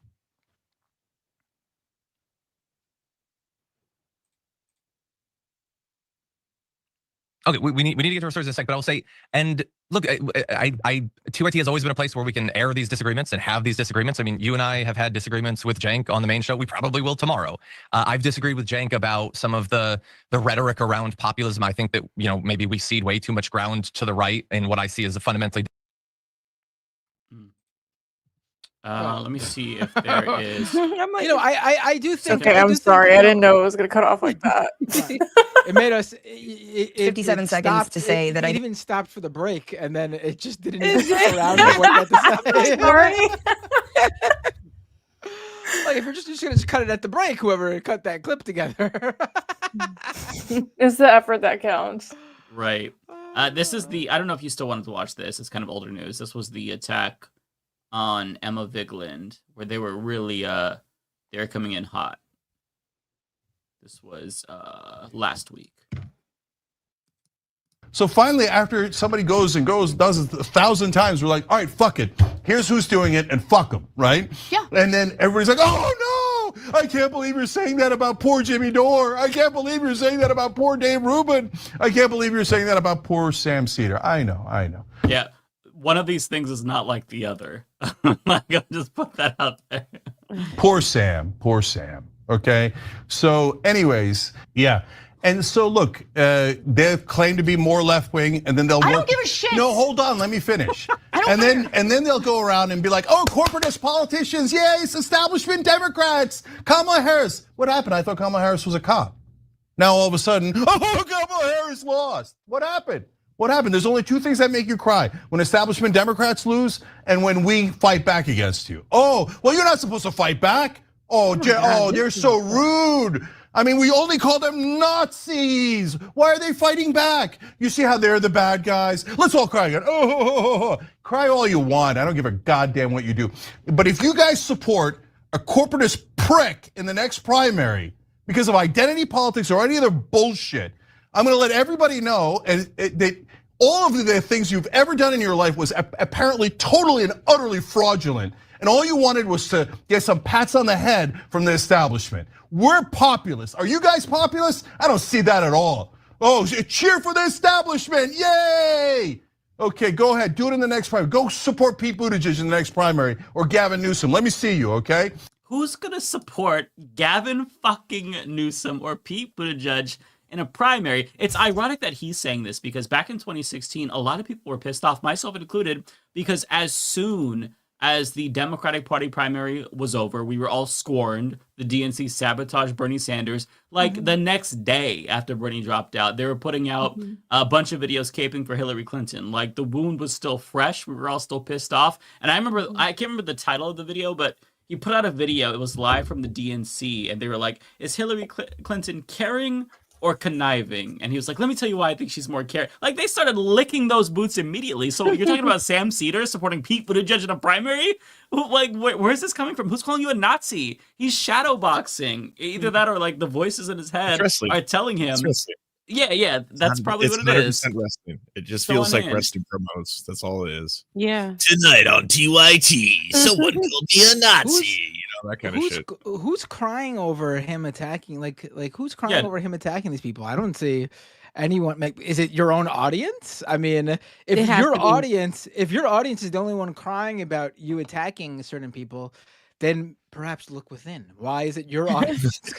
My audience doesn't give two shits. I'm on the majority report every week, and I don't see a single person on the majority report going, "Oh no, don't go after Cenk. Oh no, not Briana." I mean, in fact, I would say my audience is fucking foaming at the mouth when we do these because they love this shit. It's exactly. It's wrestling. Well, it's really and it's not just drama though. To be fair, like people like the spectacle and stuff like that, but at the end of the day, people are processing this at the same time. People are really painful or really hurt because it's painful to see somebody that you looked up to take this trajectory. Like I watched TYT since 2008. So even though like I eventually was part of the network, it's still sad to see their downfall because I once really respected them.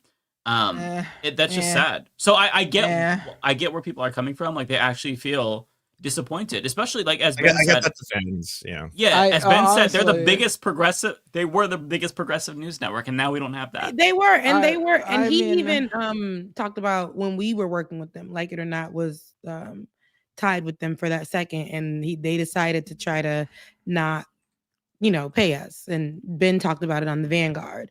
So I'm free to say it. So with our show, and because they tried to lowball us or treat us like, and I don't like when people again see people's work and know their work and know what they're capable of and know who they are in the space and how respected they are in the space, and then be like, yeah, but we want the work, but we're not going to pay you.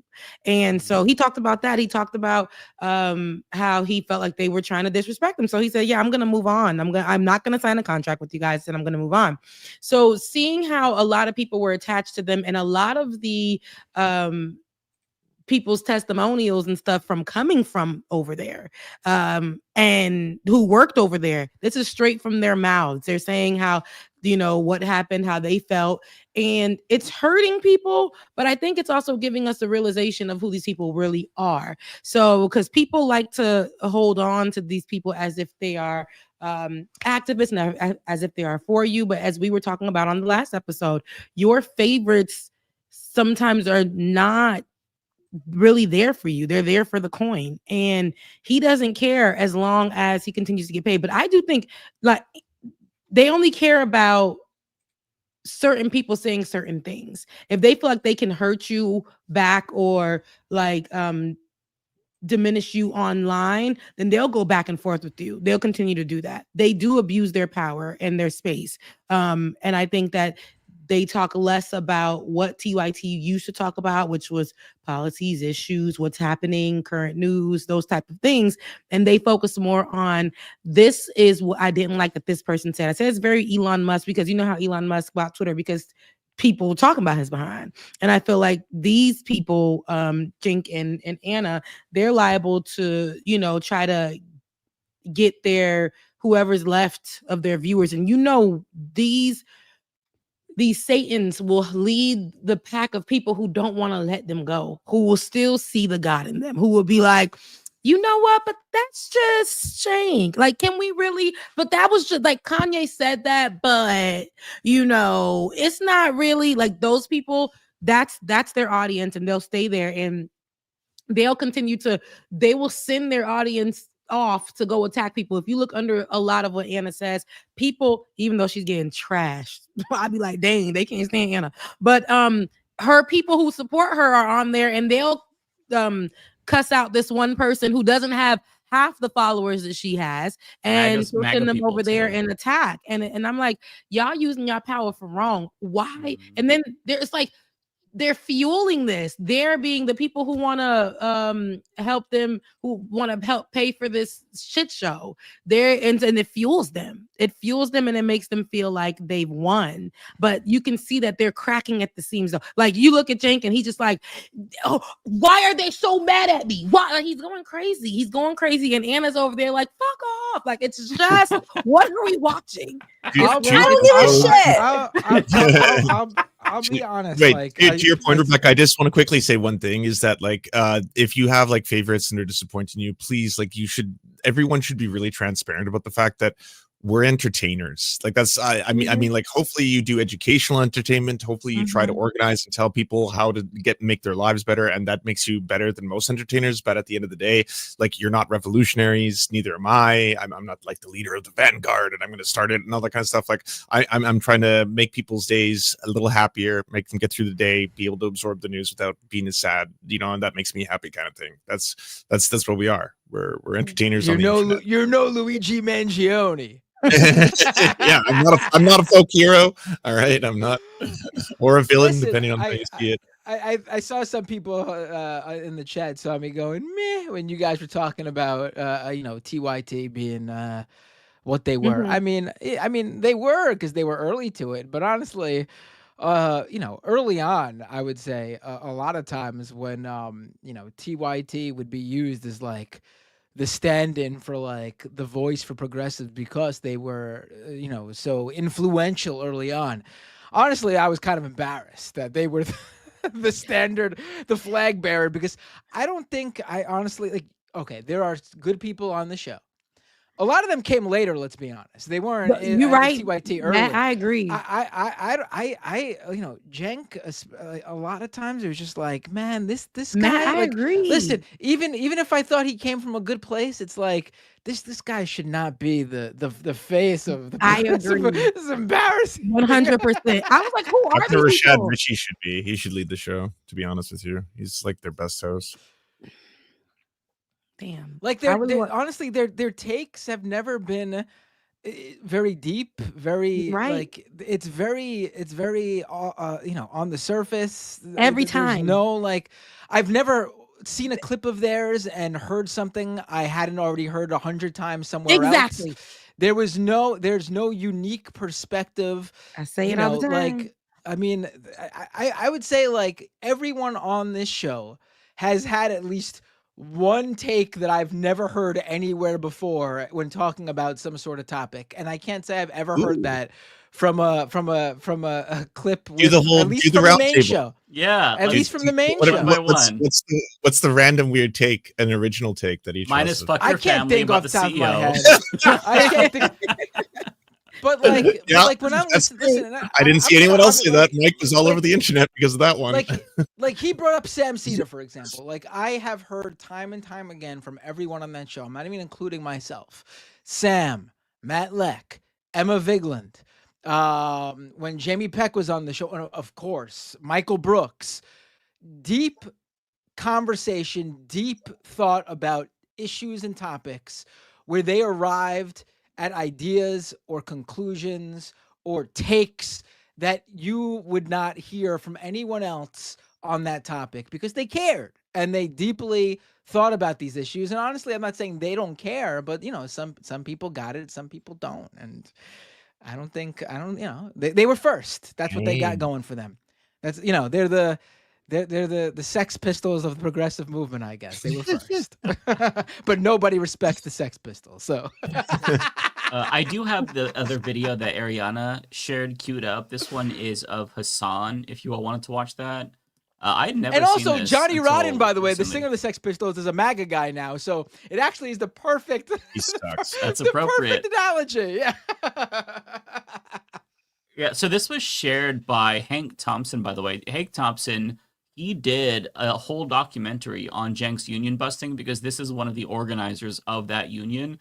And I watched it. It is really, really, really good and thorough.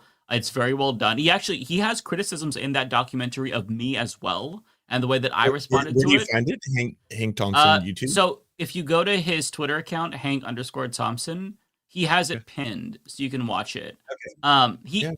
It's so well done. He has criticisms of me as well, but I think they're completely fair.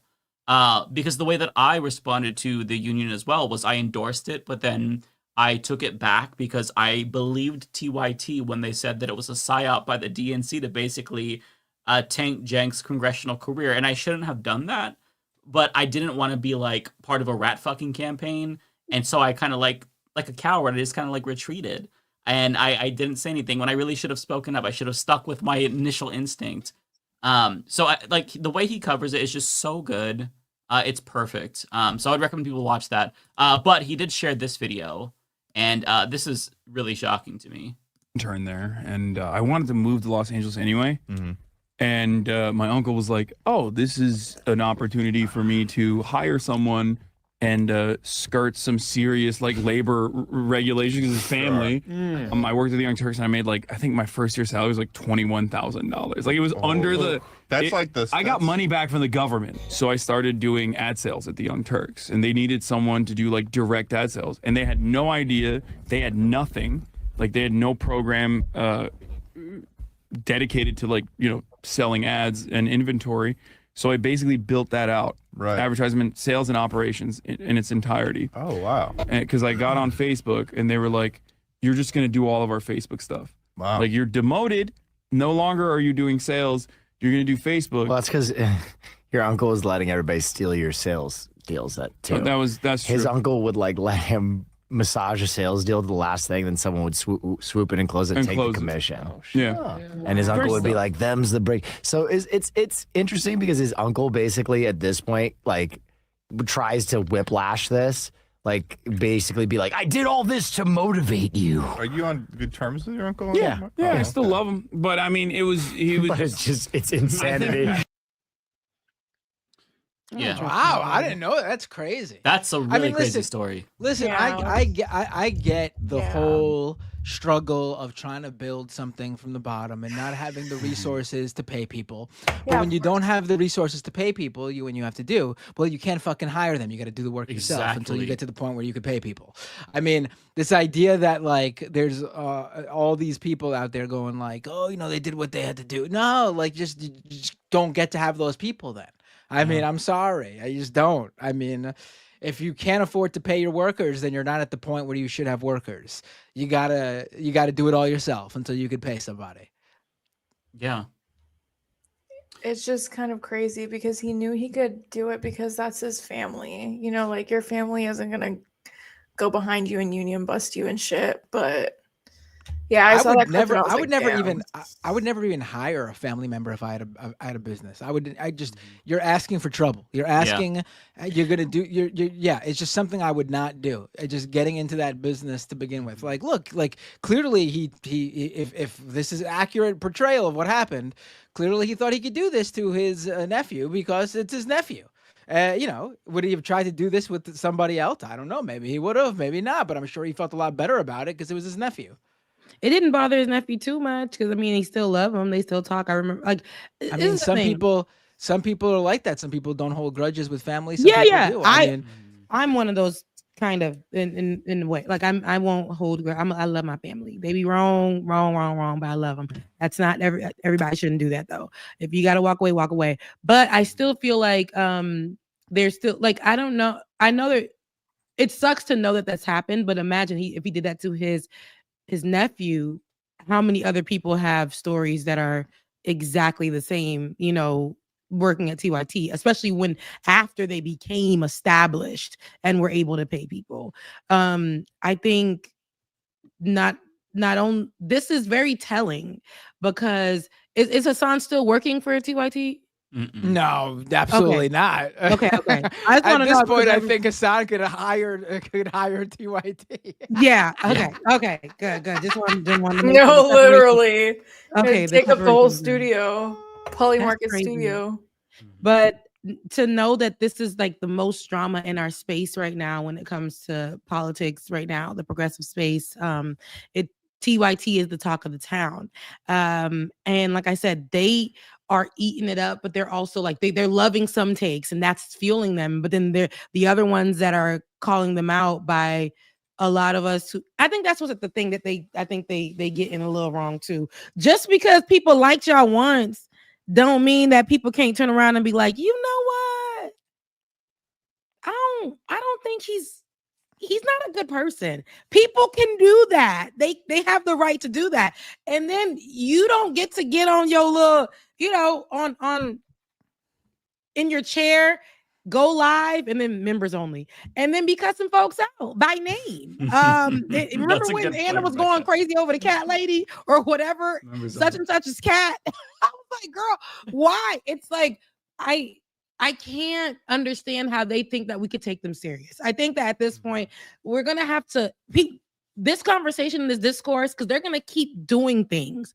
We're going to have to let them go. In 2025, we're gonna I'll give y'all the rest because I'm not taking them into my holiday, but I'm not taking them into next year because I'm finished. I feel like they're going to do more and we're going to have to let them go because we got work to do. And I think that we should like you were saying, Mike, we should start taking up the space now. And we're the home of progressives. We're taking the name. We're the home of progressives. There can be only one, and we are that one. Mm-hmm. Yeah, let's absorb. Welcome, friends. Yep, we own this space. They have to bow down to the us. Only true leftists. I love the voice. Period. That's it, because I'm done with them. Okay. Everybody has talked about them. Everyone has talked. I feel like they love it. They're like, they sit back and they're like, yeah, what else did this person say? Yeah, what did Lance say? And then they get on the mic and they be like, Lance, right? They've Lance only from name Leftist dropped Mafia, Lance. Times. It gets crazy. They get crazy. They'll call people out by name like people want to fight. And then when people don't respond, they'll keep calling your name until you come to the front. I respond very publicly. I've said the same thing. I was like, anytime you want me to come onto the show to discuss these issues, I'd be more than happy. And if you don't want to platform me because I'm the scum calling you Nazi, whatever you want to say, then you can come on my show. The door is always open. You want to talk about prison abolition? You want to talk about trans rights? You want to talk about any of these issues? They're only I going would to go on love to talk conservative about it. shows. Yeah, they're only They have an open invitation on this show. We all, like, at the beginning, we were like, hey, we could talk about this. We could even do a private, like, I recommended, like, a private conversation. Just, as friends, we could talk this out and talk about our disagreements.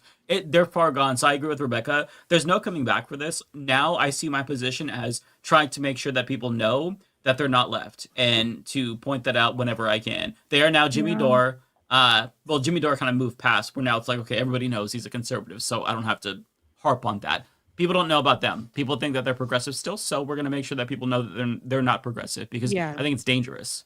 It is dangerous because, like, how I was talking last week about working for Sean King, and people were still stuck on when he came out. It's very similar like TYT. They came out one way. He came out as a preacher and then turned and became this whole the voice for the black folks. And then he hurt a lot of people and then switched up his whole MO. And I know because we worked alongside him as well, and watched a lot of projects never get made, and people still ride for this man. Like they are like, that's Sean though. That's Sean though. And I'm like, I don't give a damn if that's Sean though. Like, I don't care because he's hurt a lot of people. And here you guys are giving up money, and y'all aren't smart enough to question where the money go. He's jumping from religion to religion. He's claiming people's work. And y'all still out here letting him send y'all emails, harass y'all through emails. No matter how small, like people say, no matter how small that unsubscribe button, I be clicking it, and the emails still seem to find me.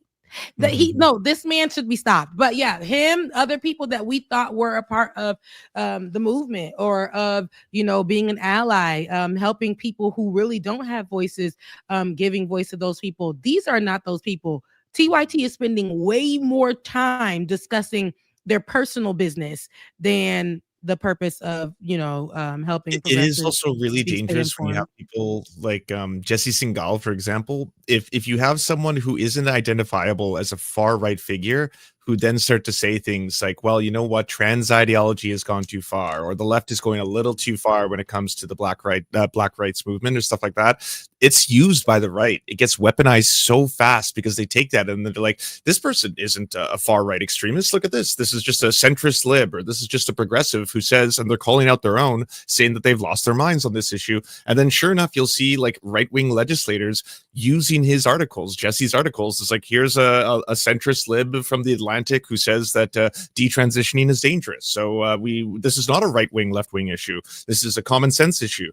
That's when you're just like, oh shit, like this stuff can be even more insidious and even more weaponized. And if you go on right-wing shows and you say this kind of stuff, it justifies their fucking abhorrent, bigoted beliefs. Suddenly it's like, we told you we were right. We told you we were right. The problem isn't systemic racism. It's the fact that black people don't have fathers. The problem isn't gender ideology, all this. It's that trans rights activists have gone too far. Then all of a sudden it's like, holy shit, well, this is giving them the ammunition that they need. That's when it gets really fucked up. Yep. Well, it's that time. Do you all want to get to super chats? Sure. Do it. And messages. Okay, Rebecca, do you want to go first? You already know what it is. I I'm had gonna a put up couple the of things banner. happen with I my have sister. all of your info on the banner. Thank you so much. It's great. It helps a lot. Oh, they monetized me again on Oh my god! Finally, I was gonna ask you. I'm like, can we rip them a new ass yet? Or right? Okay, I was like, okay. I was about to get on there, and then I went on there, and they're like, I feel like they even see somebody's been because they probably seen or heard, because I was sick of sending in every other month, like some freaking video to prove this.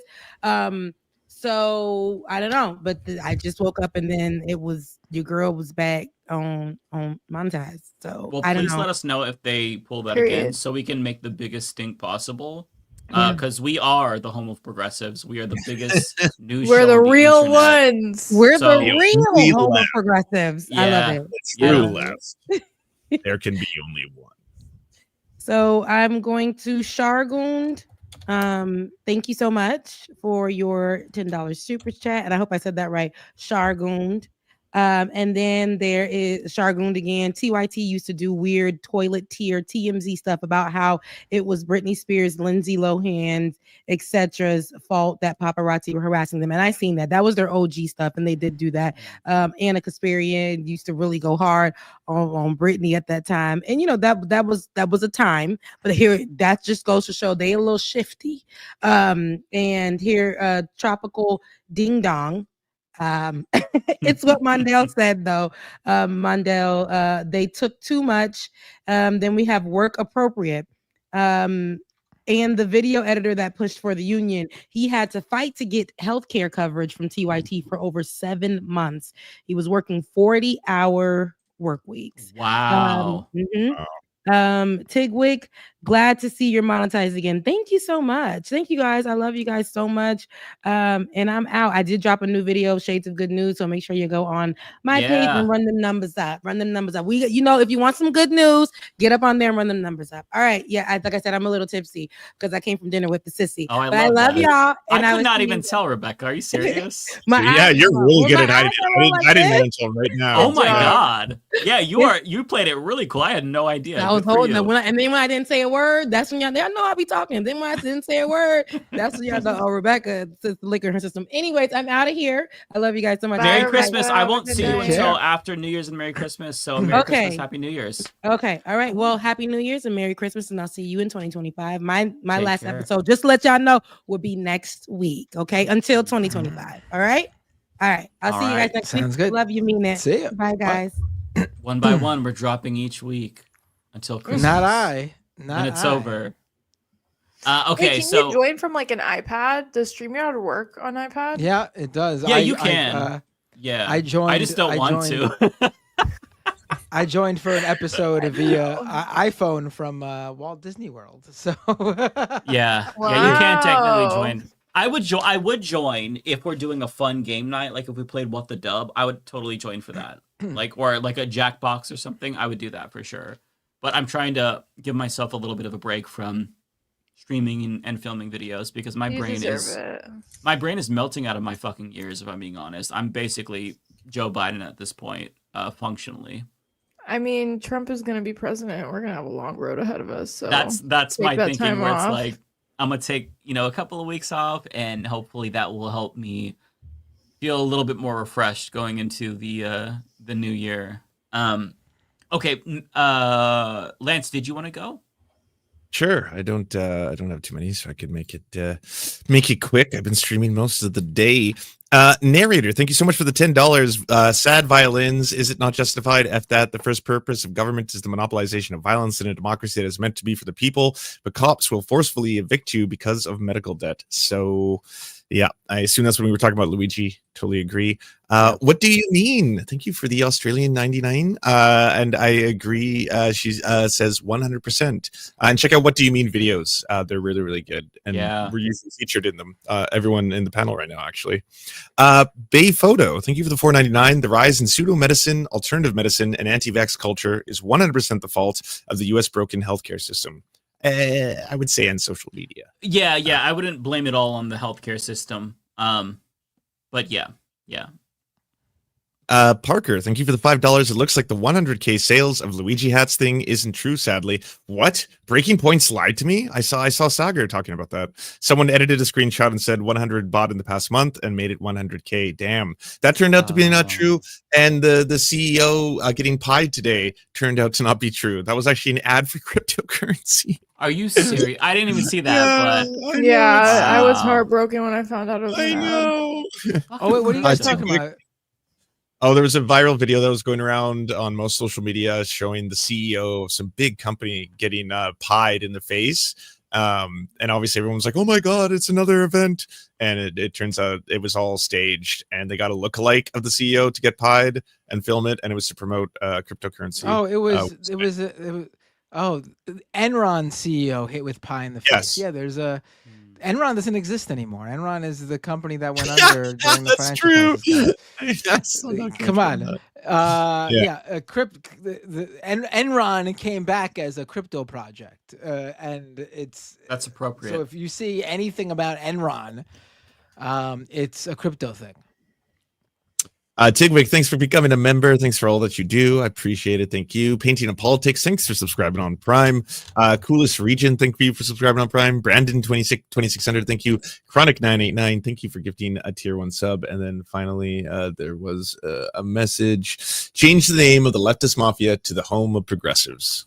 I don't know how you feel about that, but it's just our motto. Leftist Mafia. All right. Home of Because we came up with it. It's our official motto. Yeah. Yeah. Okay. Ariana, did you want to read yours next? Yeah, I definitely can. I didn't get that many, so I can just read through them pretty quick. Tokyo Hans, thank you for the 1,000, what I believe is yen. This talk about bombs reminds me that, That is yen. You just got $10. Oh, okay. Okay, cool. Thank you so much. I appreciate it. It reminds me that Ariana is the bomb, period. Yes, that's the goal. Funky Fwesh, thank you for the $5. I'm a little late, but congrats on being the 6th host. Ariana, you're an excellent addition to the show. I agree. Thank you so much. You just have to convince Matt Binder of that. Okay. What? Kowalski, we need a left-wing Alex Jones. It could say something like Luigi was set up by a healthcare board to not have to pay his bills to not have to pay his Christmas bonus. I'm so sorry I botched that. Luigi is just a fall guy. They are eating each other now. I agree. Honestly, I think what the left lacks is that, I'll make this quick. I think that Republicans have a lot of donors and really rich boomers that are kind of like ghosts in the background that fund a lot of them, like kind of like the Daily Wire type, shows and other Republicans. I do feel like we need more of that on the left side. So then TYT doesn't have to be sponsored by Polymarket and name their studio after it. Yeah. Andrew S, thank you so much for the $5. I appreciate it. Lizzie Bennett, thank you so much for the $5. Thank you, Ariana, for pointing out that Anna's milking this, i.e. grifting. As much as I find the drama entertaining, it's hurting the left movement as a whole. I totally agree with you. And actually, the reason why I had so many videos that I could send to the chat was because I actually just filmed my YouTube video on this. I streamed about TYT for 3 hours, and it's giving like I'm gonna milk this confusion around where I stand in politics now, and I do think it's hurting the greater leftist movement because we are known for eating each other, and I think she's really playing into that. So I agree. I totally agree. Bay Photo, thank you so much for the $5. For a long time now, I've gotten the vibe that Anna feels stuck in her job and underpaid. She's clearly very jealous of Hassan's success and wealth. I do think she's attacked Hassan multiple times. Hassan has responded to every single attack very graciously. Way more grace than I would give if I was in his position. But, I do think it's hard to be an anchor on a show for so long, and then you see someone that was kind of like a temp or got paid $21,000 a year making millions and millions more than you. So, I mean, I get it, but I don't think she's approaching it the right way. I do kind of agree with you, though, but I can't read her mind. So, Kaya Demon, my first super chat to you. Thank you so much. Wrapped up my first semester of dental school. Okay, period. I hate dentists. I'm so scared of them, but good job. And ready to head back to home for California for Christmas. What's your favorite California fast food joint? In-N-Out. In-N-Out. You will only see me at In-N-Out. In-N-Out is real tasty. Yeah, I love In-N-Out. Narrator. Have you tried Shake Shack? I do. I've tried Shake Shack. I don't know. In-N-Out's just got a special place in my heart. I'm on a calorie deficit right now. Like I'm kind of dieting, and I finally had an In-N-Out hamburger for the first time in like months. Oh my God. It was cathartic. Truly a cathartic experience. Okay. Narrator, $10. Thank you so much. I pay to watch Luigi's Hey selection. I'm sure you guys would all pay for to see Luigi do many, many things that I'm probably not going to get into right now. Narrator, jury selection. Oh, okay. You meant jury selection. Okay. I wasn't sure what you were trying to say there. I was trying to play it off. I agree. I totally agree. There's a lot of TikTok videos of like women acting like they're the jury that gets selected, and they're like showing their outfits or whatever. So I think that's gonna be really interesting to see in real life. I love the jokes about this shit. I know, it's so funny. Now all we can do is joke, right? Like we have to live through it. Might as well. Right. But thank you so much, everyone, for the supers. I really appreciate it. It means a ton. That was it for me. I think I saw more that say they're for you. I don't know if you saw them. This one comes up for you on my end. Or no, that might be Rebecca. And then there was one more from Parker. Did you have one from Parker? If not, that might have been for Rebecca as well. I did have one for Parker, but I thought I read it. Oh, okay. I might have missed it then. I could be wrong. Here we go. though. I'll just put it on the screen just in case you did. And I missed Oh it. no, I didn't see that. Did he give that to me or they? It's you or Rebecca. It just shows a little Okay. link. So Oh, okay. Okay, no worries. I'll read it.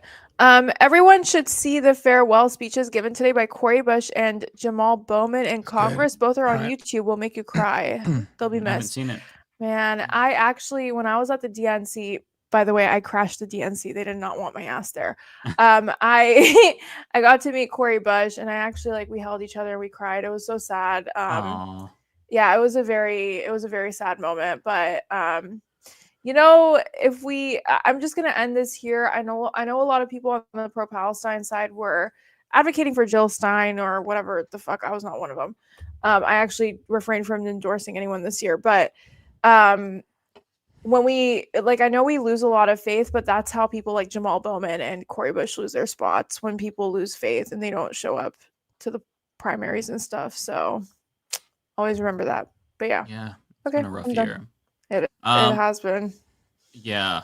Matt, did you want to go or did you want me to go first? You could go. Okay, so I'll try to make it quick. I have a new member. Thank you so much to Robbie, who became a member. Thank you, Doug Grinbergs, for the $2. PSA, today is UN WHO Universal Health Coverage Day. Yeah, rub it in our faces. Okay, rub it in our faces. We get it. You have universal health care. What do you mean? Says love that. I think she's referring to, or they're referring to, the Luigi hat.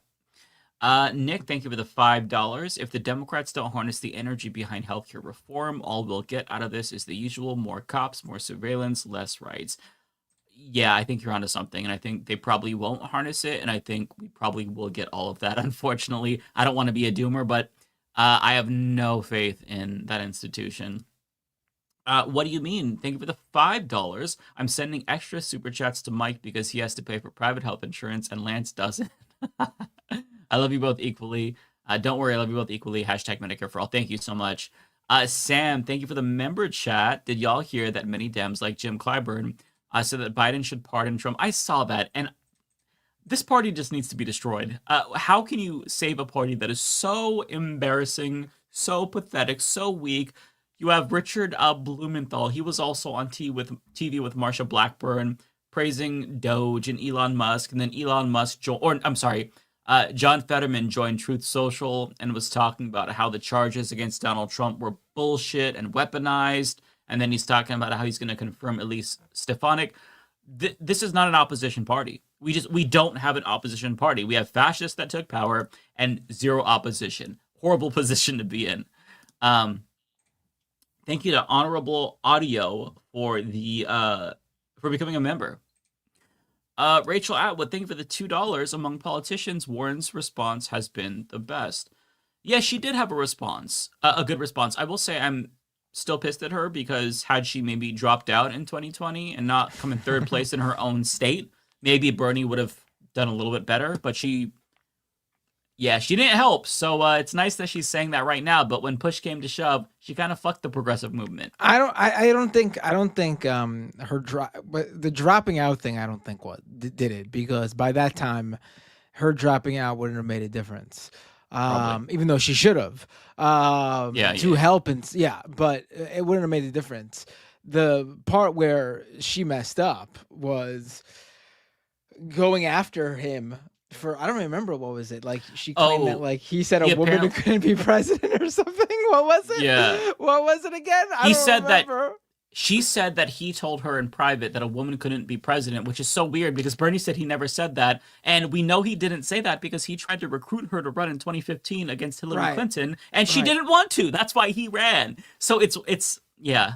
Yeah. Right. I would love that whole thing I think hurt him way more than her staying in the race for too long, because by that time her support was nil. I mean, she lost in Yeah. Massachusetts to both Biden and Bernie in that three-way race. I mean, in her own home Embarrassing. state. Yeah. And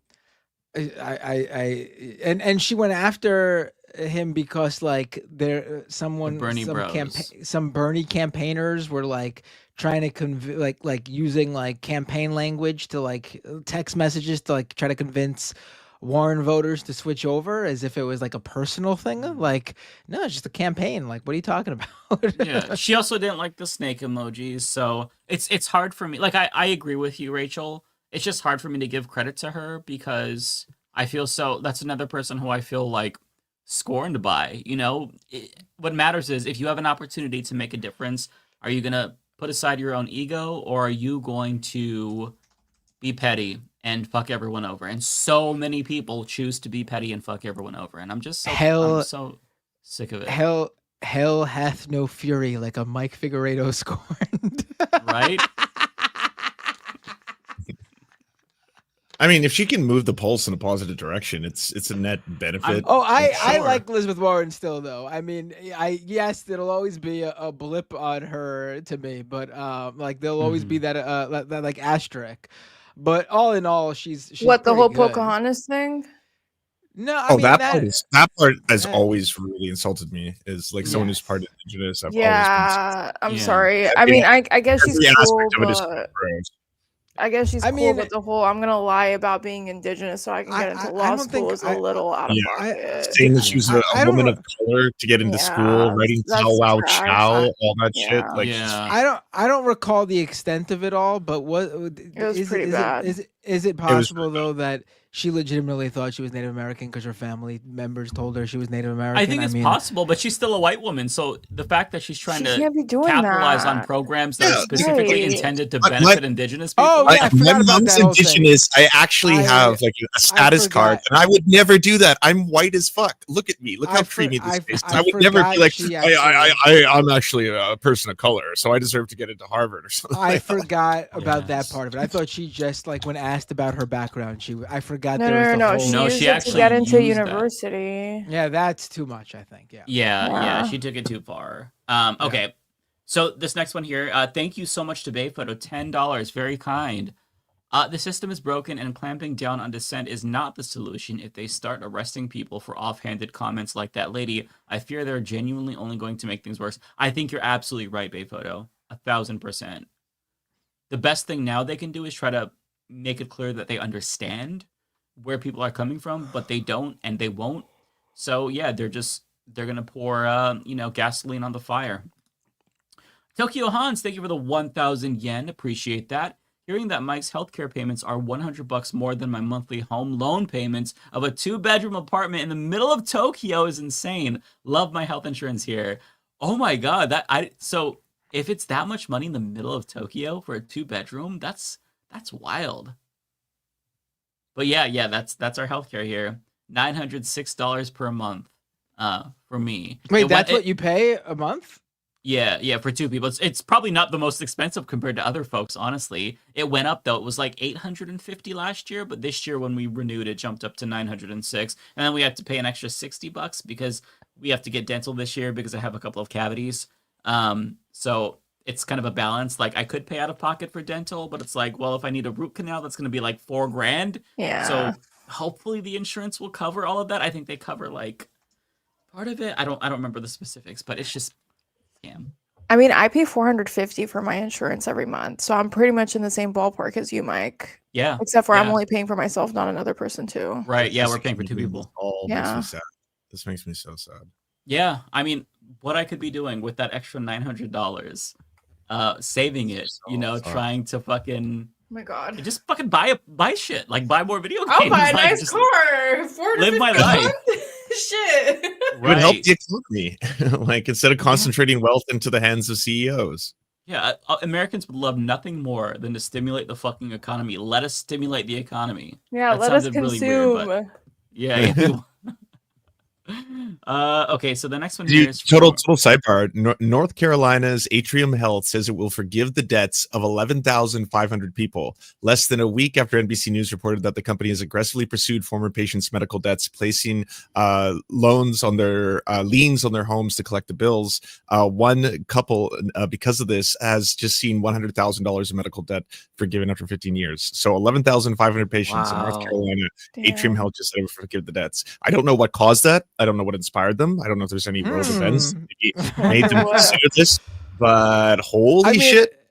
Put on my thinking cap. There have been a number of things that have happened in the healthcare industry since what was it, December 3rd or 4th, right? I mean, that make you wonder. People, conservative pundits are talking about how a certain individual who was recently arrested, did nothing but, ruin his life without any sort of, what does doing what he did, what does that get you? How does that fix the problem? I mean, it seems like it's done something in some ways to fix some people's problems, actually. More effective than like lawmakers, right? They're not afraid of threats for regulation, but Blue Cross Blue Shield, they dropped that anesthesia policy from last week, and now this. Man, if Democrats really want to win in 2028, I'm not gonna... Yeah, no. Okay, Well, so I don't know if you guys heard, Luigi but it seems 2028. like Fetterman's gonna run for 2028. So you're probably He right. because he'll lose. He'll lose. I There's don't know, Matt. Are you sure? Because it's America. There's no constituency for an ogre. I mean, seriously though, like, who is his constituency? He's Israel. Conservative. Conservatives aren't going to vote for him. They want a conservative, but and no one wants tied Republicans. Tied Republicans. Yeah. Fuck it. I mean, right. I mean, who knows though? I guess you're right. Anything can happen now. I mean, who knows? Anything has always been able to happen. Really? Why are we talking about? I mean, this? Trump's a felon and he's the president. Yeah. Why not Luigi? True. Or Mario. Or Waluigi. Or Mario, or Wario, Bowser, maybe Koopa. Princess Peach. Yeah, I mean, Toad could do it. I mean, if there might be a Waluigi. Wait, what would it be? It would be a Waluigi for Luigi. Waluigi Mangione.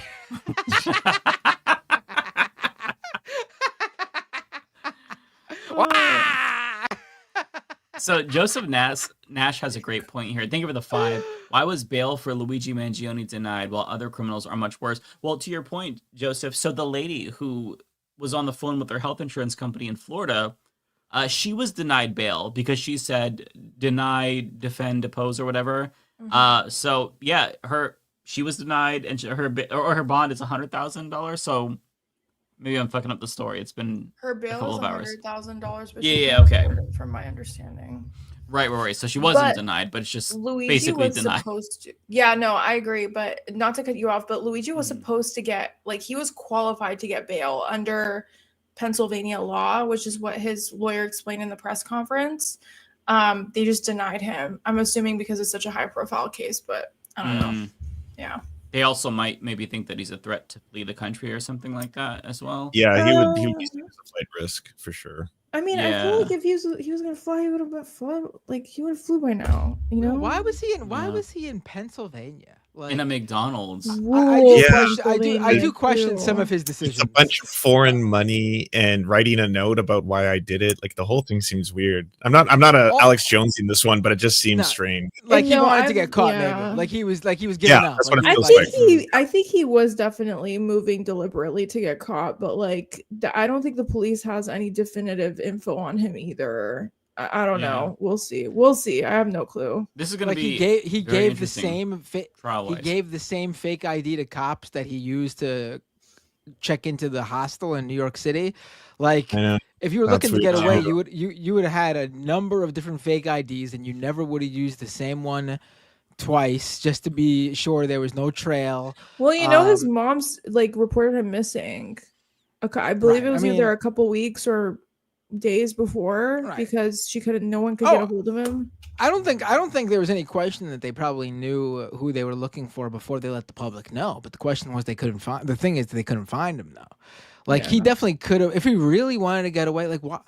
Straight for the border. He could have got out. He could have. I mean, he could have literally just gone to Moscow. If he was at like pulled an Edward Snowden. Well, I don't know if he would have been able to get on the plane. I think if he would have done it right after what he did, I think he would have been able to 100%. He could have totally crossed over into Mexico, though, by the time people figured out that there was that picture of him from the hostel. Like he definitely, what was that? A couple of days later, maybe 1 or 2 days later, he definitely could have got out of the country if he really wanted to. I think. Mm-hmm. Thank you to Fritza for being a member for 2 months. Unknown, thank you for the £2. The UK has now banned trans youth having hormone blockers. Yeah, and it's extremely fucked up. And Alberta, the minister who did it is a gay dude. So yeah. Did you hear the statement he made? It's so disgusting. It was like, as someone who has lived having to be in the closet his entire life, I sympathize with trans people and how hard it must be, which is why I'm doing everything in my power that I believe in their best interest to protect them and all this other condescending paternalistic bullshit. I was like, that's so profoundly evil to phrase it that way.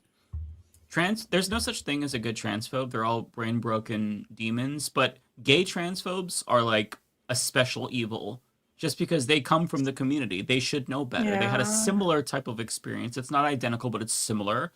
So they should know. The same reason why people hate trans people are the same reason why they hate gay people. So the gay people who are transphobic, there's like, I wish I believed in hell because I feel like they would be in the 7th layer. These fucking traitorous pieces of shit. Fuck them. F slurs, all of them. Okay. Rachel Atwood, thank you for the $2. Incrementalism is like a religion for liberals. Oh, 1,000%.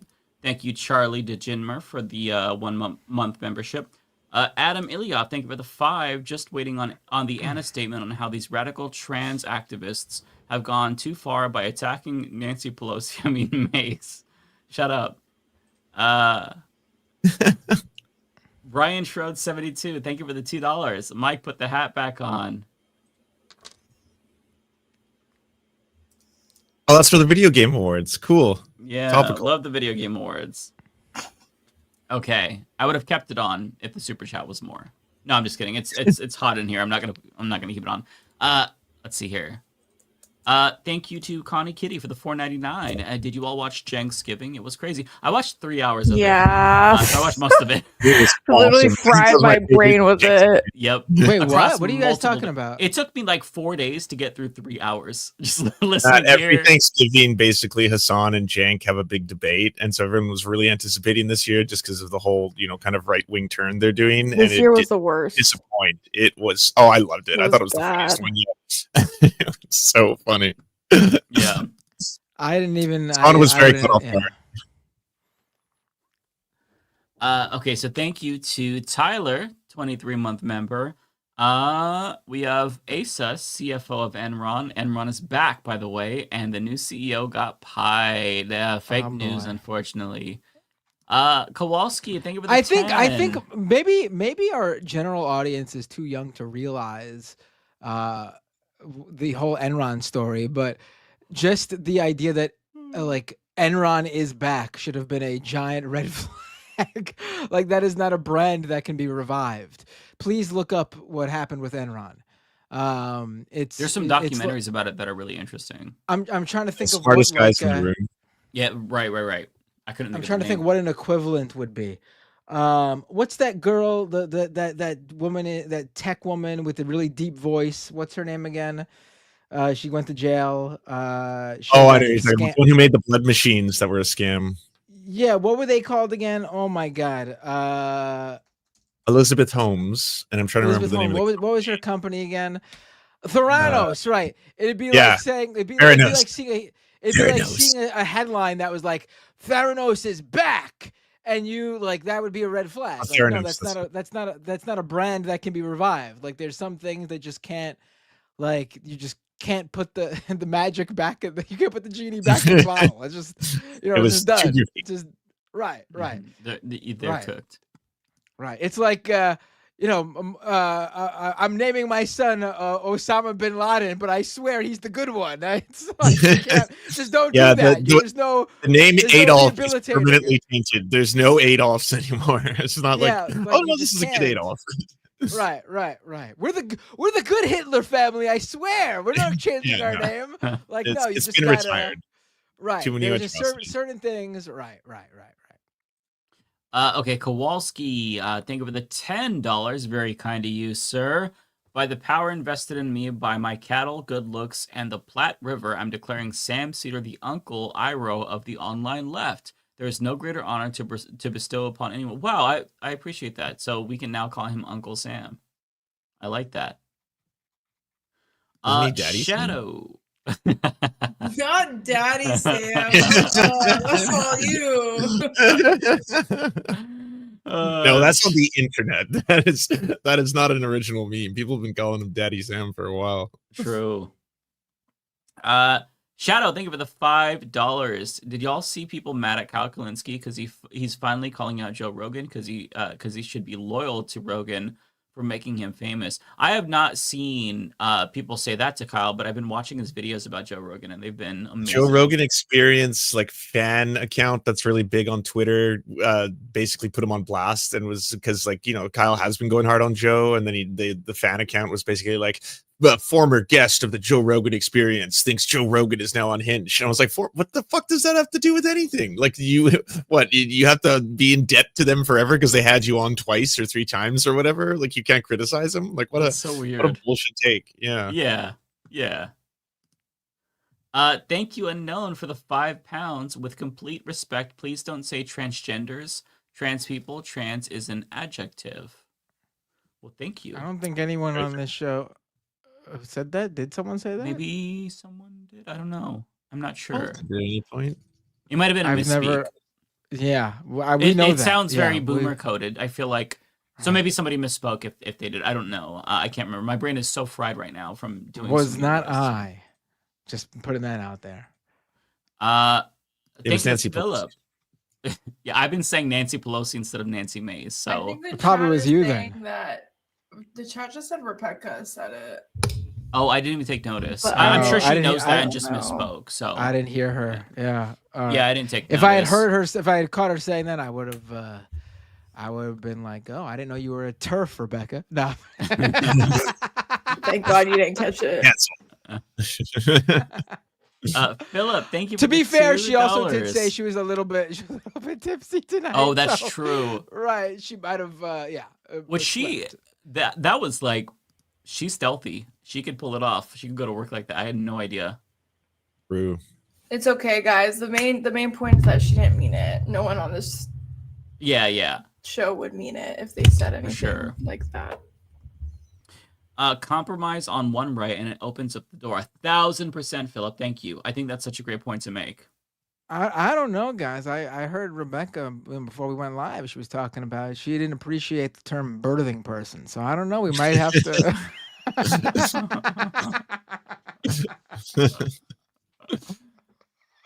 Hammock, thank you for the $5. Greg Abbott mentioned Anna in a good light about immigration issues on X. Guess you are on a successful grift when a huge bigot boosts you. Yeah, he praised her for talking about, she talked about his busing immigrants to different cities program. Yeah. That's so embarrassing. Yeah. If that doesn't get you to reevaluate your position, then you're on a very, very clear track.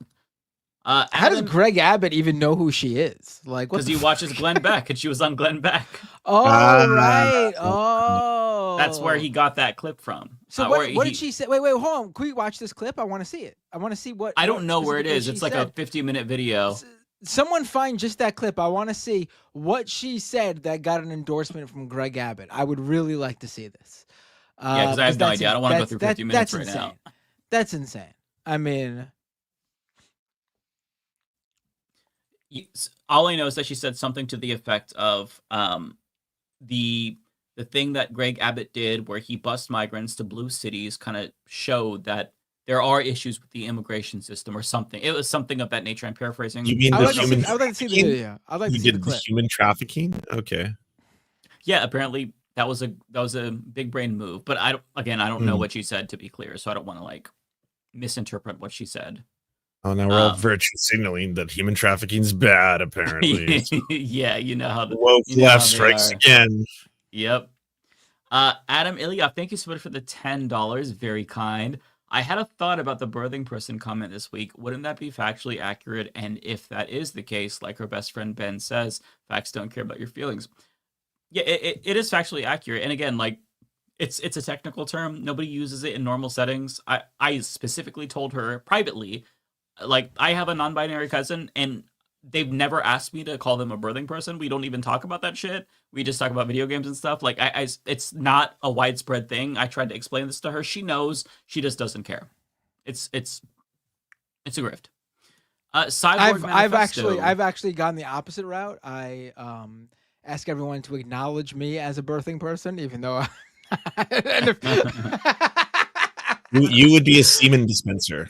Yeah. Right. Well, that's what I've asked people to. That's what I want people to call me, and that's why you're not allowed on the bus anymore. That's why I'm not. I think the NYPD were passing around my photo the other day because someone said, "Excuse me, sir," and I said, "What? You mean semen dispenser?" Excuse me. Cyborg, thank you so much for the $20. That's very kind of you. I did some research and 99% of TYT subscribers are dead subscribers. I would be curious how you figure that out because I know that YouTube does periodically purge dead subscribers. I think the account has to be inactive for 6 months, but it is entirely possible. I just don't know how you would figure that out. But if you were able to, yeah, that's interesting. I don't know about TYT, but you know what's wild is going through some of the Daily Wire YouTube channels and seeing their subscriber count to video views. It's like, it's wild. They'll have like 3 million subs and some of their video views, like you guys, like Mike, you consistently get more video views for having like 500,000 subs. Like they are the most bot inflated channels. Like I just go through them all. Play the fun game. It's really neat to see. It does. The exception is Brett Cooper. It does feel, yeah, she seems, but it does feel like they are on a downward trend, right? Like it felt like at one point it's all manosphere now. No one cares about those weird old transphobic racists. It's manosphere. That's the right wing like corner where you make lots of money online if you're the fresh and fits and shit. Yeah. Next one here is from Rikering. Thank you for the $5. Live from 46th Street OTB Studio. Today's sponsored horse is Secretariat. Nice. Archangel, thank you for becoming a member. Feisty Fan, thank you for becoming a member as well. I'm just about done, everyone. I've got one from C3339409. Thank you for the $2. Remember, snitches get their reward claim denied. True. Brian Joe David, David, thank you for the $1.99. It's the old saying, you're so smart, you're dumb. Thank you. Next one is Shy Lurker Guy. Thank you for the $13.99. Very kind. TYT, home of NIMBYs, negative outcomes for systematically marginalized groups are abstractions to Jenk and Anna. Were outcomes ever a genuine concern? Yeah, I genuinely don't know. Part of being a leftist is trying to have compassion and see things from a systemic point of view and not just look at anecdotes and base your worldview on that. But I guess like these local crime stories are their whole life now. Who needs local news now? You can just tune into TYT. Sir Gerbil, thank you for the $10. When Jenk accused Majority Report of supporting corporate Democrats in the primary, is certain that they supported Bernie in 2016 and 2020. They did.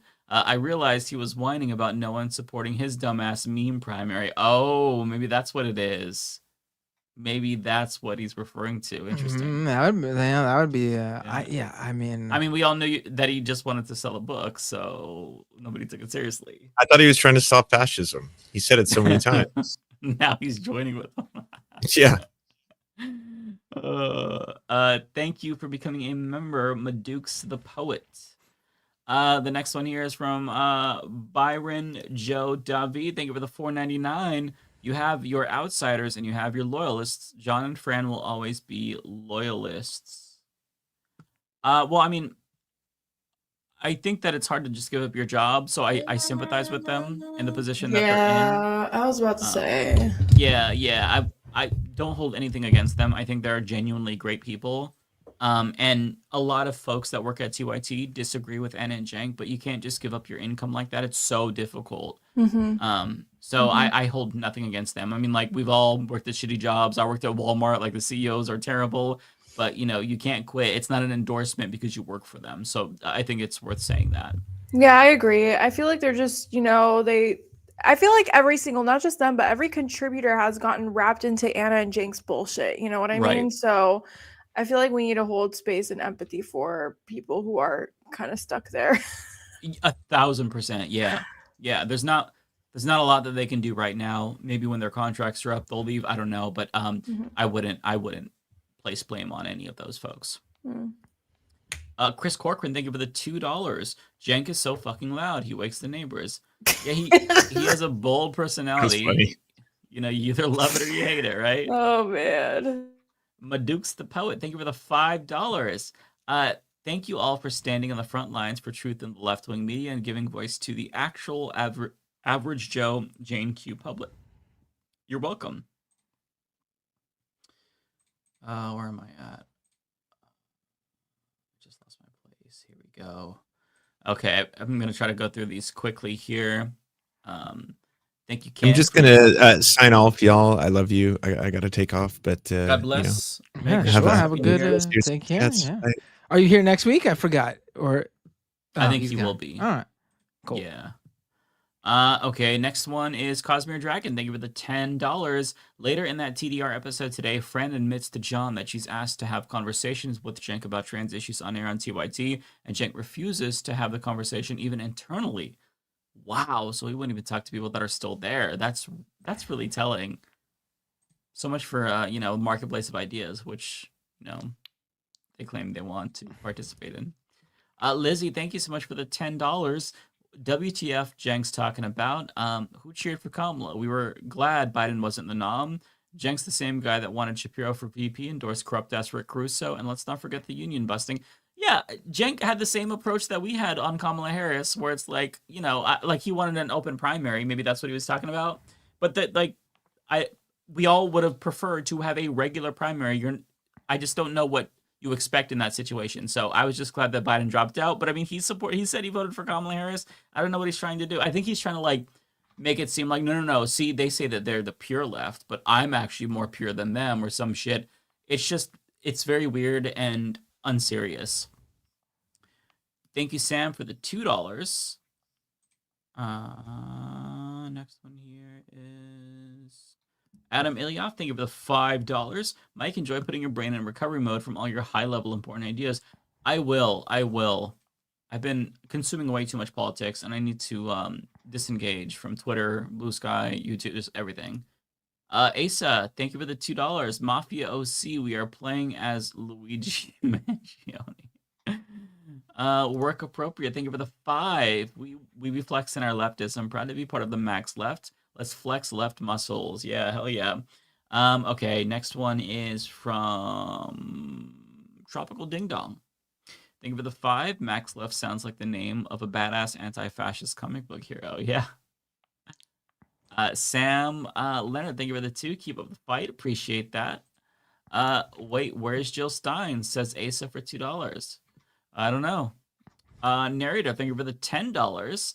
Dems would rather lose to fascism than scare away their donors with economic populist rhetoric. They don't fight for policy. They fight for the position to fundraise from. 1,000% narrator. Jerome in Seattle, thank you for the 2. Panel Stimulation Fund, appreciate that. Thank you so much. Eric Archampong, thank you for the $15. Very generous of you. Mike, they announced the sequel to Okami at the Game Awards. Shut up. No. Are you serious? Oh my god, Eric, if you're lying to me right now, I'm going to be so mad. If they actually announced that, then that's like legitimately amazing. Wow. Okay, thank you for the 2. Buy yourself something nice. Well, thank you so much. Arenza, thank you for the 500 yen. Do we need a running banner saying Cenk is not a Nazi to get him to quit that bullshit?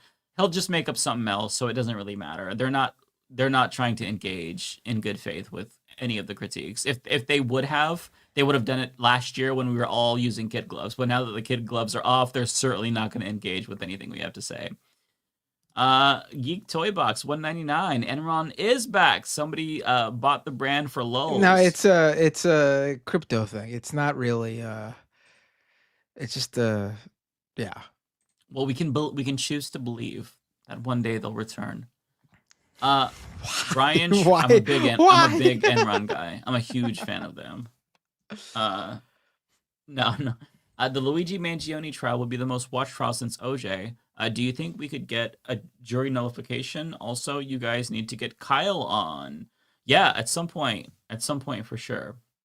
No, I mean, I think it's clear that they're gonna obviously find people who, while there are a lot of people who are sympathetic towards him, there also are going to be a lot of people who are not.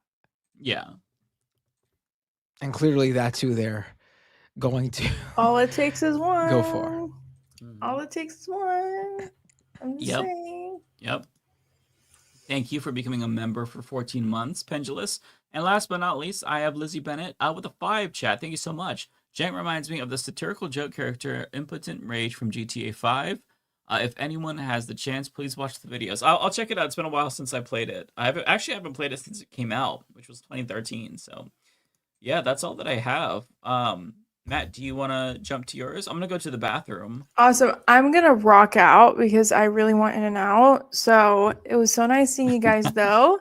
I will be joining next week from my lovely iPad. So nice. I'm Well, gonna be Merry Christmas. traveling. Happy New Year. Thank you so much. You take care. Bye, guys. Have a good night. You too. Bye, everyone. Bye, chat. Okay. All right. So let me pull up your first one. Let me know which one All that right. is. And then Sure. I'll It's go to the back. narrator. Member Okay. for 17 months. I'll be back. Narrator says Luigi Mangione and Jordan Neely are two people who suffered violent, torturous conditions daily for the sake of profit by decisions made in boardrooms.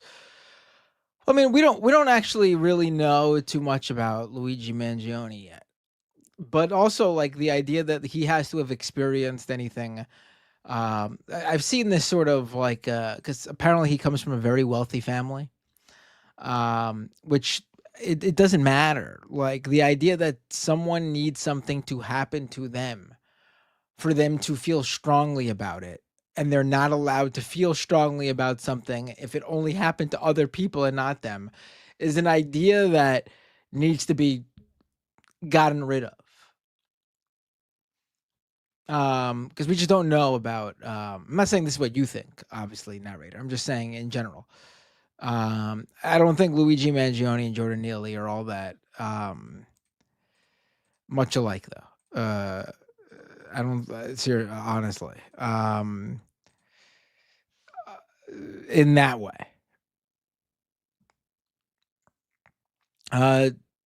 Tokyo Hans with a super chat, member for 17 months. I still refuse to believe Luigi is the culprit. Wait, hold on. I gotta find here we go.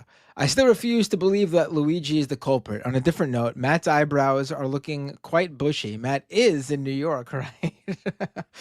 Yeah, well, I am. I live in New York. Yep.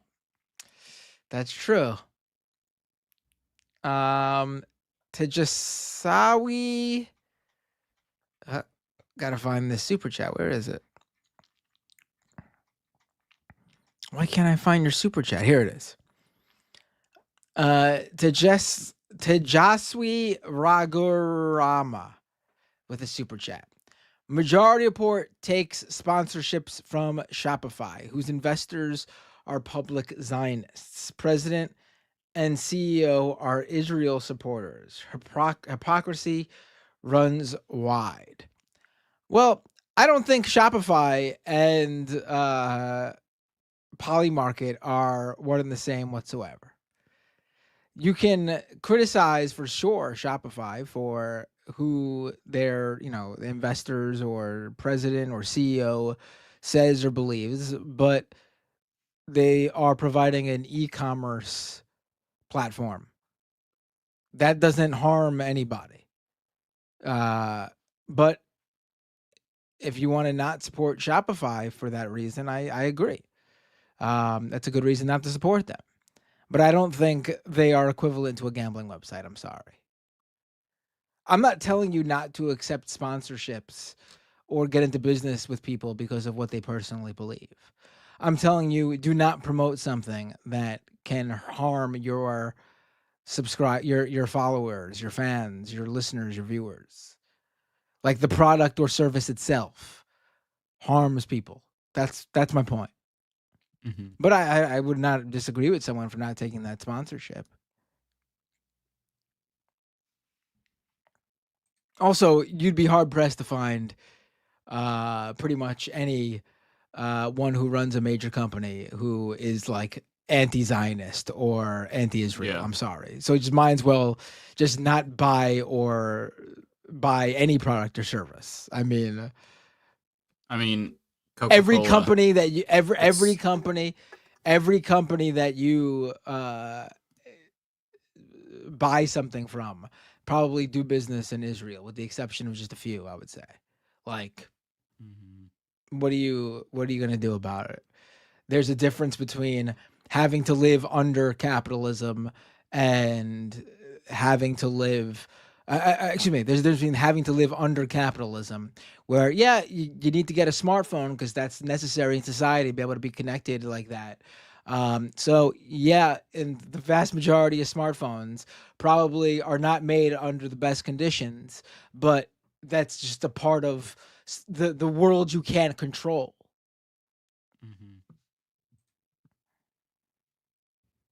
Okay, what do you have next? I'll try to follow along. N Starks 007 with a super chat. Someone tell Emma and Matt they have to quit Majority Report because of Shopify. I mean, there's another person. I mean, I don't think Shopify is equivalent to Polymarket. I'm sorry. Just don't know what to tell you. I just don't think it's equivalent.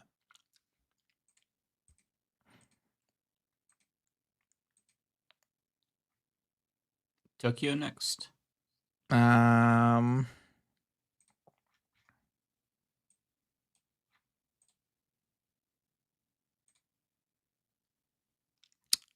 don't like Jenks Max left naming. I'm gonna go with actual leftist warrior. Right. I don't even go Max. I've never even heard anyone say that before. It's not even a thing. No. Ryan Chan. Oh no, wait. This is Looney Tunes 9000. I dared Anna Kasparian to say she's Republican. I mean, I don't know if she's a Republican or not. I don't think she needs to be a Republican necessarily. I mean, there are a lot of liberals who have her takes. I mean, that's where the term TERF comes from. The term TERF is not meant to describe a transphobic conservative. The term TERF was originally meant to describe transphobic feminists, like feminist activists who were transphobes.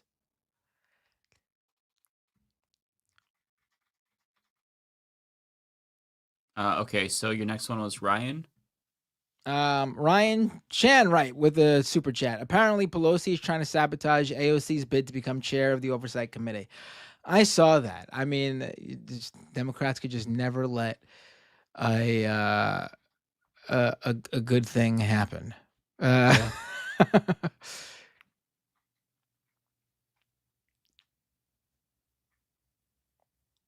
Synapsis, right? Yep. The Synapsis, member for 17 months. Did you end up making the Leftist Mafia starter pack on Blue Sky? I did. You can check it out.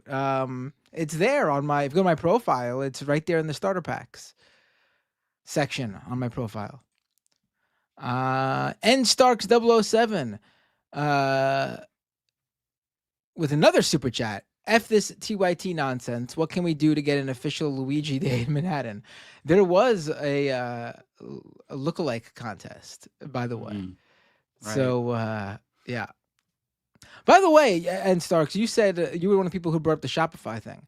If you bring it up to, the Majority Report about your issue with them, they certainly take great care about who they let sponsor the show, like who their sponsors are. Yeah, I feel like they wouldn't shut down criticism if you brought it up Right. because it's in good faith. Right. I feel like they're Right. like they're Like, I not don't- hard-headed like that. Like, I don't agree that Shopify and Polymarket are equivalent, but I do know that Shopify, is a fairly not so great company in terms of who runs it. But that describes like literally every company.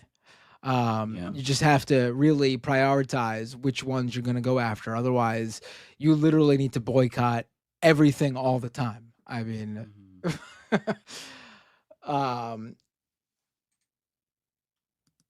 let's go. I mean, the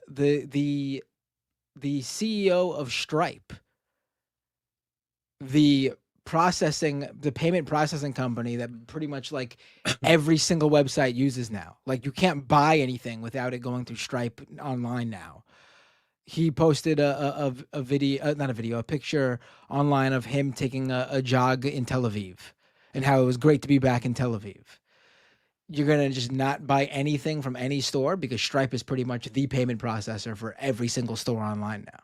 I mean, if you could do that, power to you. But you got to you just can't. I think most people cannot. It's just not going to, work.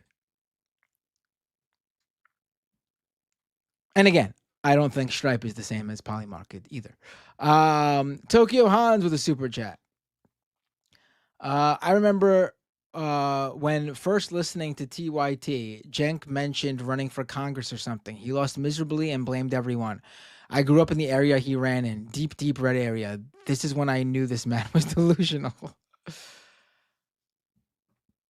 I mean, his campaign wasn't even good. Like, it wasn't like he ran like a good upstart campaign.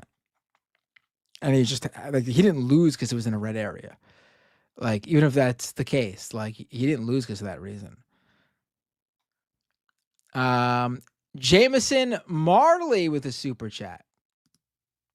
Bitcoin is 100K. Will Matt finally admit he was wrong? Wrong about what? I think, I don't know if I brought this up on this show or if I even brought it up on a stream or just in like I think you mentioned conversation it with last people. week. I remember. Yeah. Okay. Maybe this person is trying to say this because they remember me saying it or something, and they're trying to, troll me.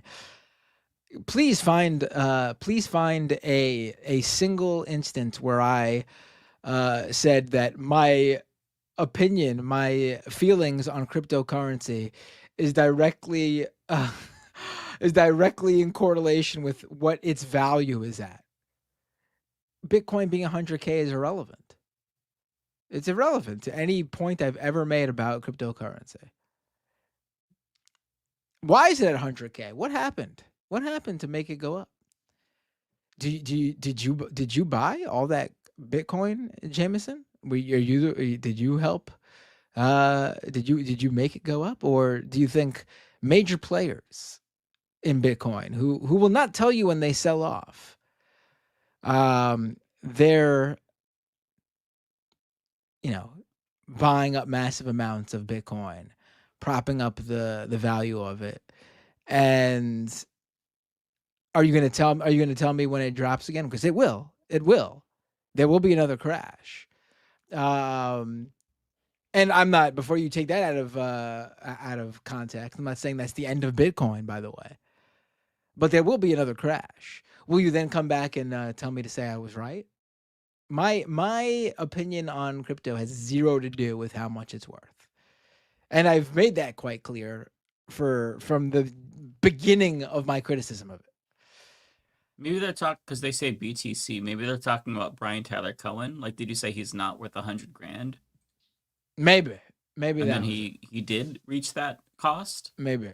How much does But I think Brian Tyler Cohen cost?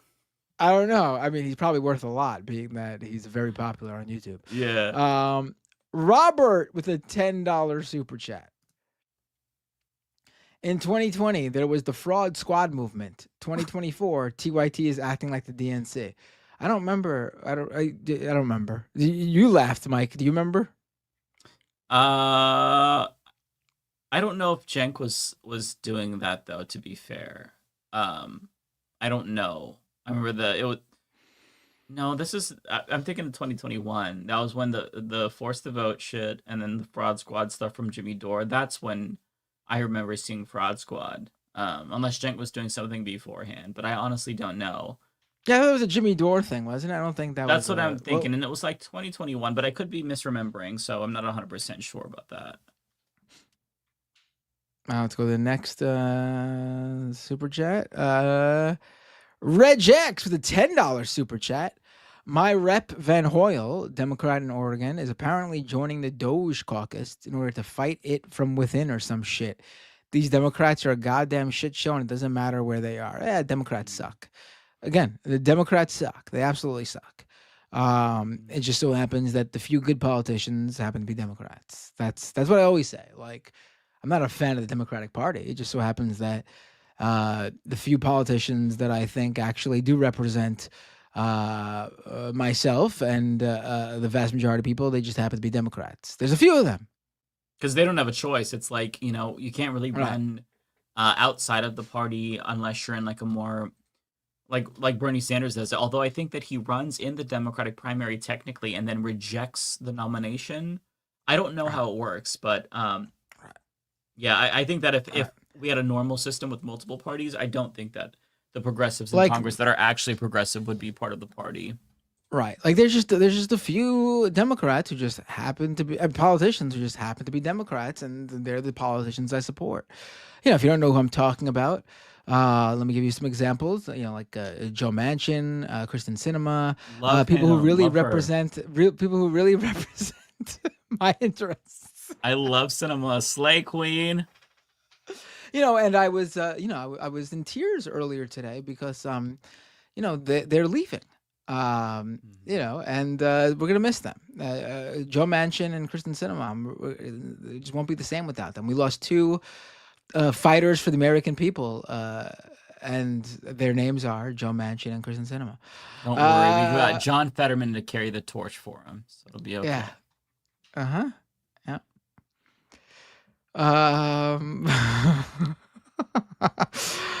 Pete Hegseth's mom with a super sticker. Thank you. That's so sweet of her to, yeah. Lizzie Bennett with a super chat. Biden commutes roughly 1,500 sentences and pardons 39 people. Leonard Peltier wasn't among the 39. What a waste. Apparently, he's not done with it. We'll see. Donziger wasn't too. I still hope Donziger and Peltier. All right, and I'm also, fingers crossed for Luigi Mangione. Although I think that might be state charges, so maybe. Right. Well, the FBI got involved, so maybe they're looking at. Okay. Right, he crossed state lines, right? Uh-huh. So you're saying there's a chance. Right.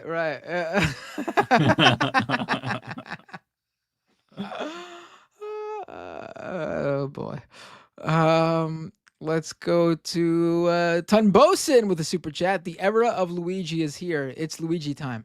Was it this year or last year that Nintendo called it the year of Luigi or something? So that was actually back in 2018, 2019. It was when the Nintendo Wii U was still their main system. I think it was actually in it might have been 2016-ish.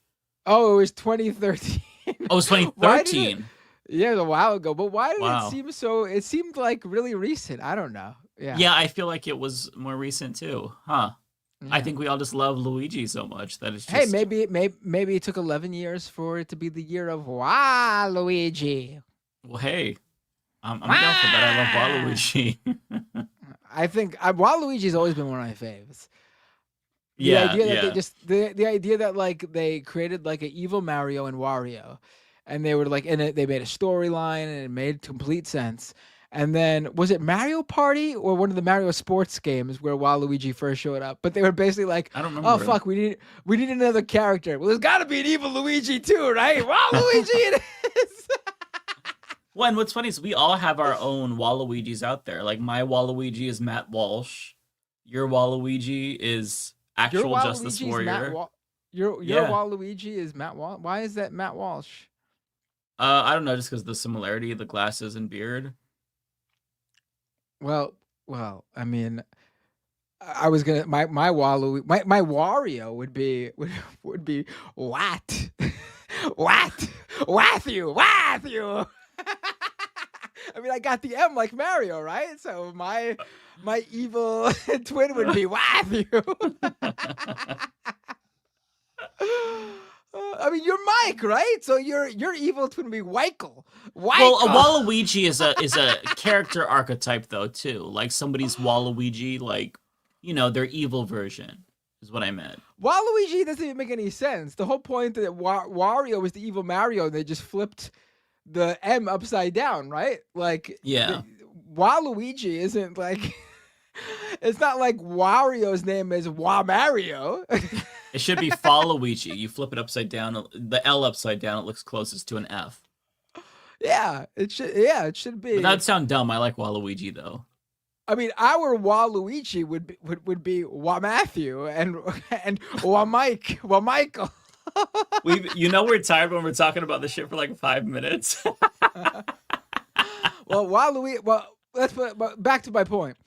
Well, I was always a big fan of Waluigi. Just the idea of this tall, lanky, evil Luigi, Wario with the Wario mustache looking motherfucker. I loved it. And the fact that they just made him for one of the sports games or for Mario Party, I forget which, makes it even better. There's no logical explanation for a Waluigi. He just is. Because there's got to be, if Mario's got a brother named Luigi and there's a Wario, then Wario's got to have a brother named Waluigi.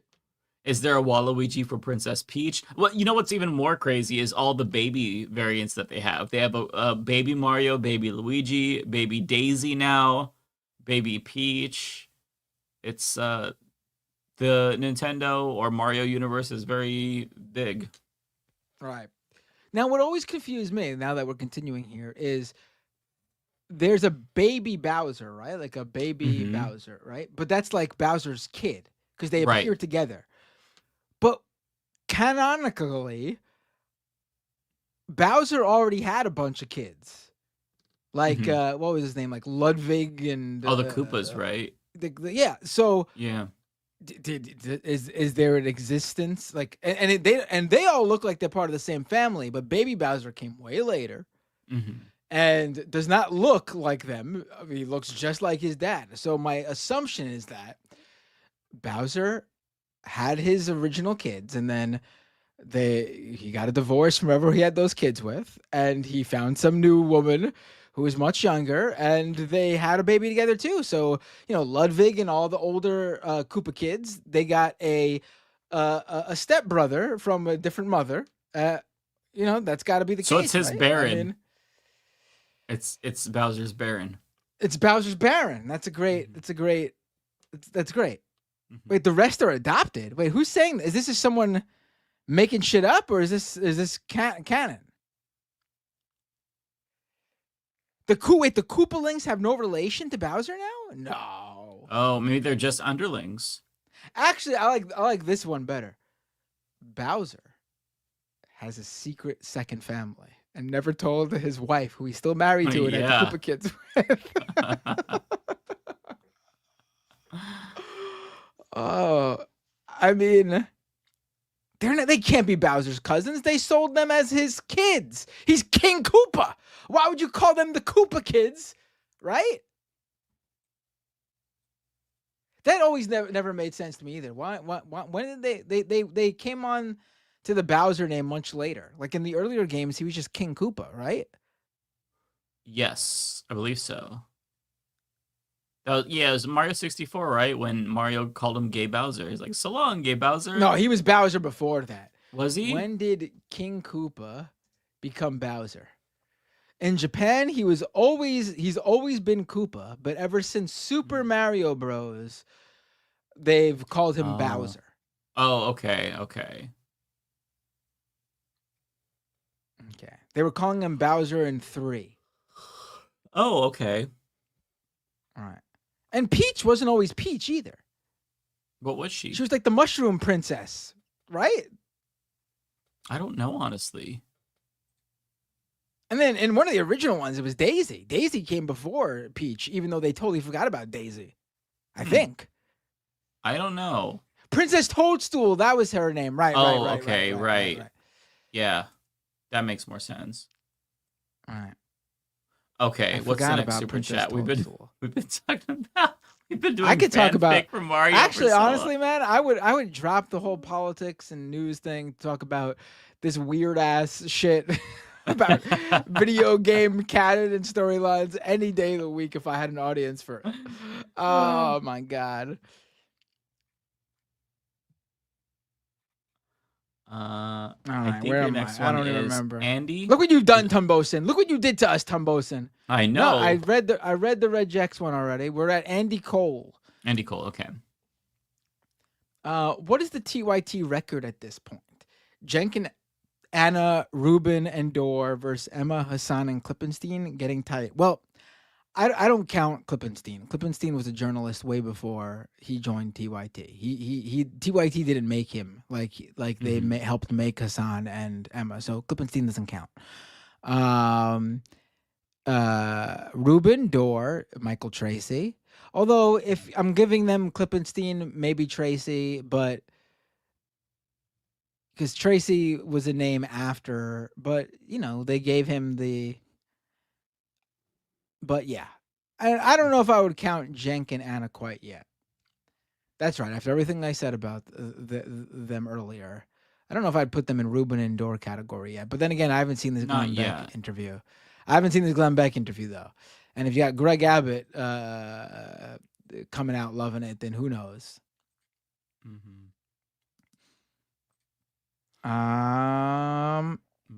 Maria Surratt with a super chat.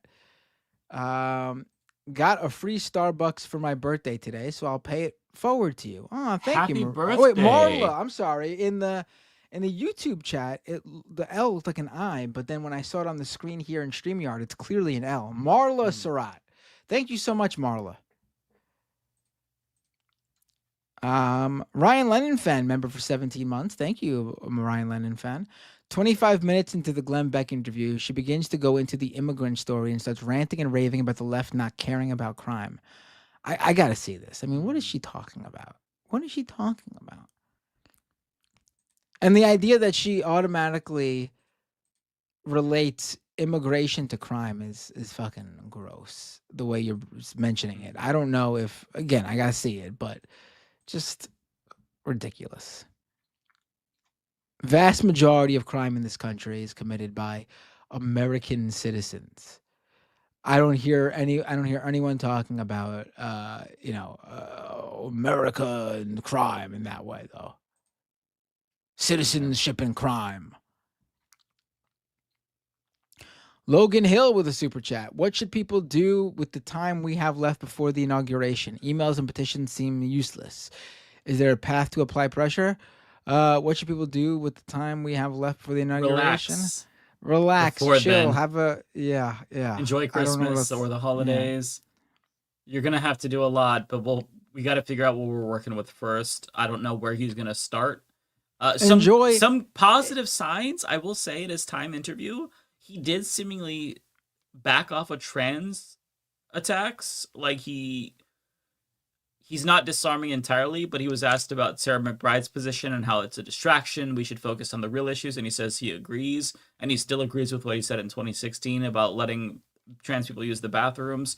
So that don't put your guard down, but maybe he's not going to prioritize that first. Fingers crossed. So we have to see, his agenda is huge. We have to see what he's going to prioritize. It seems like mass deportation is going to be the very first thing that he wants to do. So breathe, relax during, now until then, and then figure out what to do. You know, I think following organizations are going to help you figure out what's the most effective methods.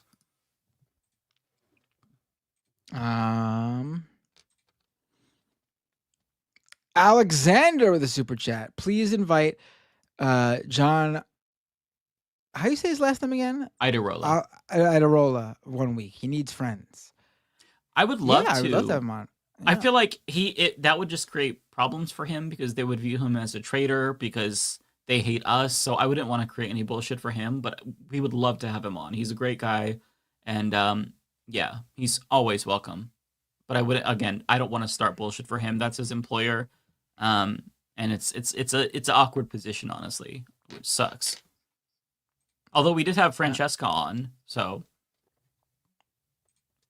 I think Francesca's a little bit lesser dependent on TYT than he is. Like his show is a TYT show. I think she just like is like a contributor or something. Like her show is hers.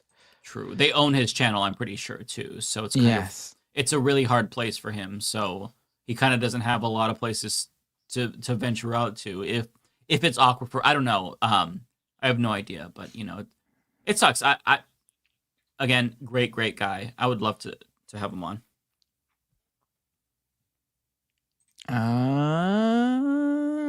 Bay Photo, member for 17 months.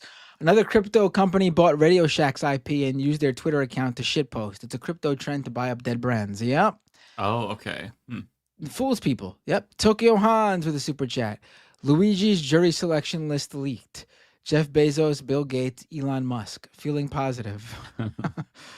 The Nathan Galang with a super chat. I worked at TYT. Oh, my recent vid calling them out. Also, I debated Shapiro, and I'll try to call into Majority Report when Sam is on to chat about it. 561 area code.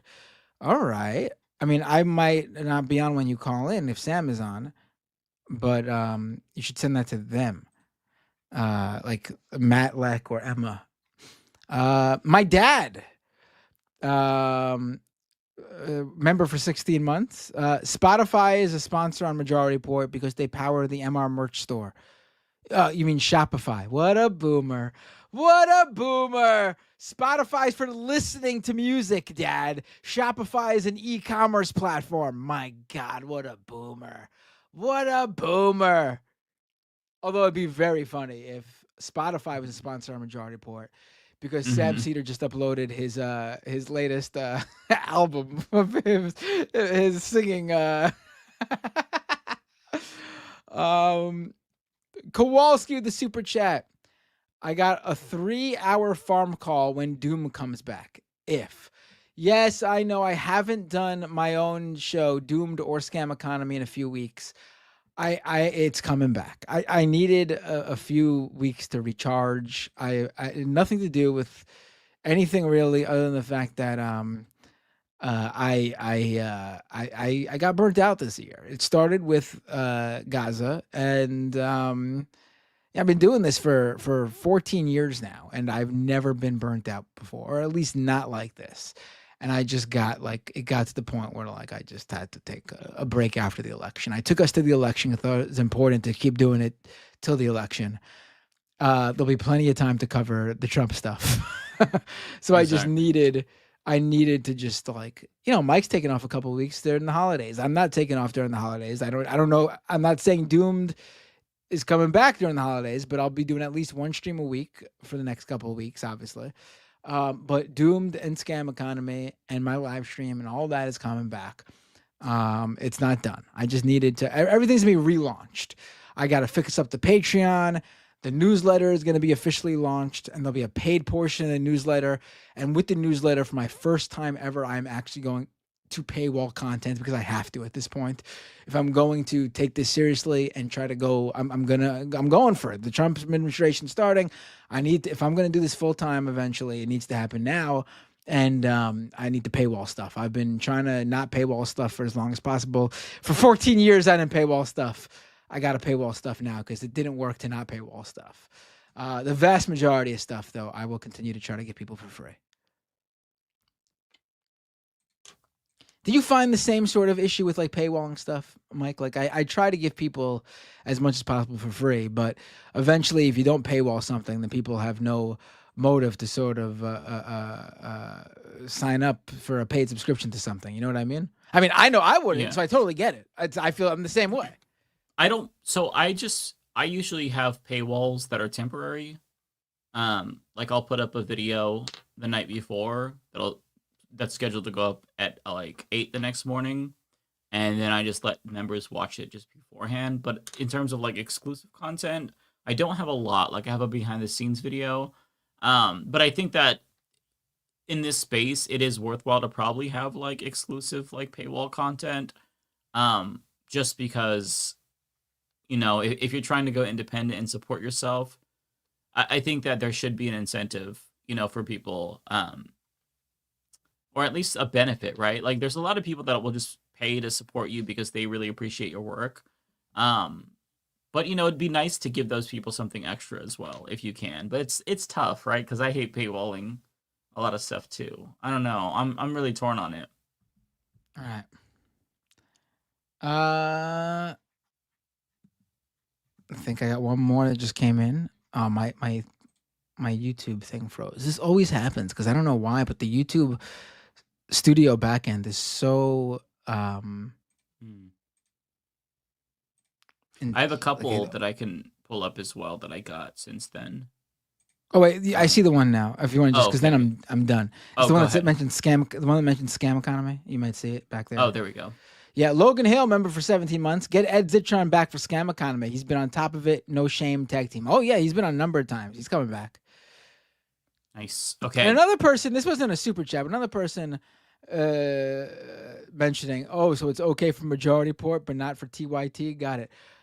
People, like, this is the same thing this is what I'm talking about when Cenk made that Facebook argument. It's for dumb people in the TYT audience using a platform for yourself, like posting on Facebook or selling your merch on a e-commerce platform is not the equivalent of promoting a gambling website. Are they saying that Majority Report is sponsored by Shopify, or they just use Shopify for their I don't know. Do they sponsor? I mean, again, if you have a problem with it, I guarantee you, if you bring up your the issue with Majority Report, they will address it.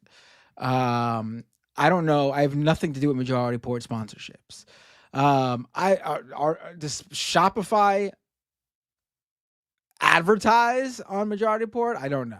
Yeah, that's what I'm confused about. If they're just using it for their merch, that's nothing. Like if they're getting sponsored, then you can criticize them. All right, for that. so apparently they do live reads for them. Okay, I mean bring it up to them. I mean, yeah, again, I still don't think for sure. I still don't think it's equivalent. I mean, I think your points about the problems with Shopify are legitimate.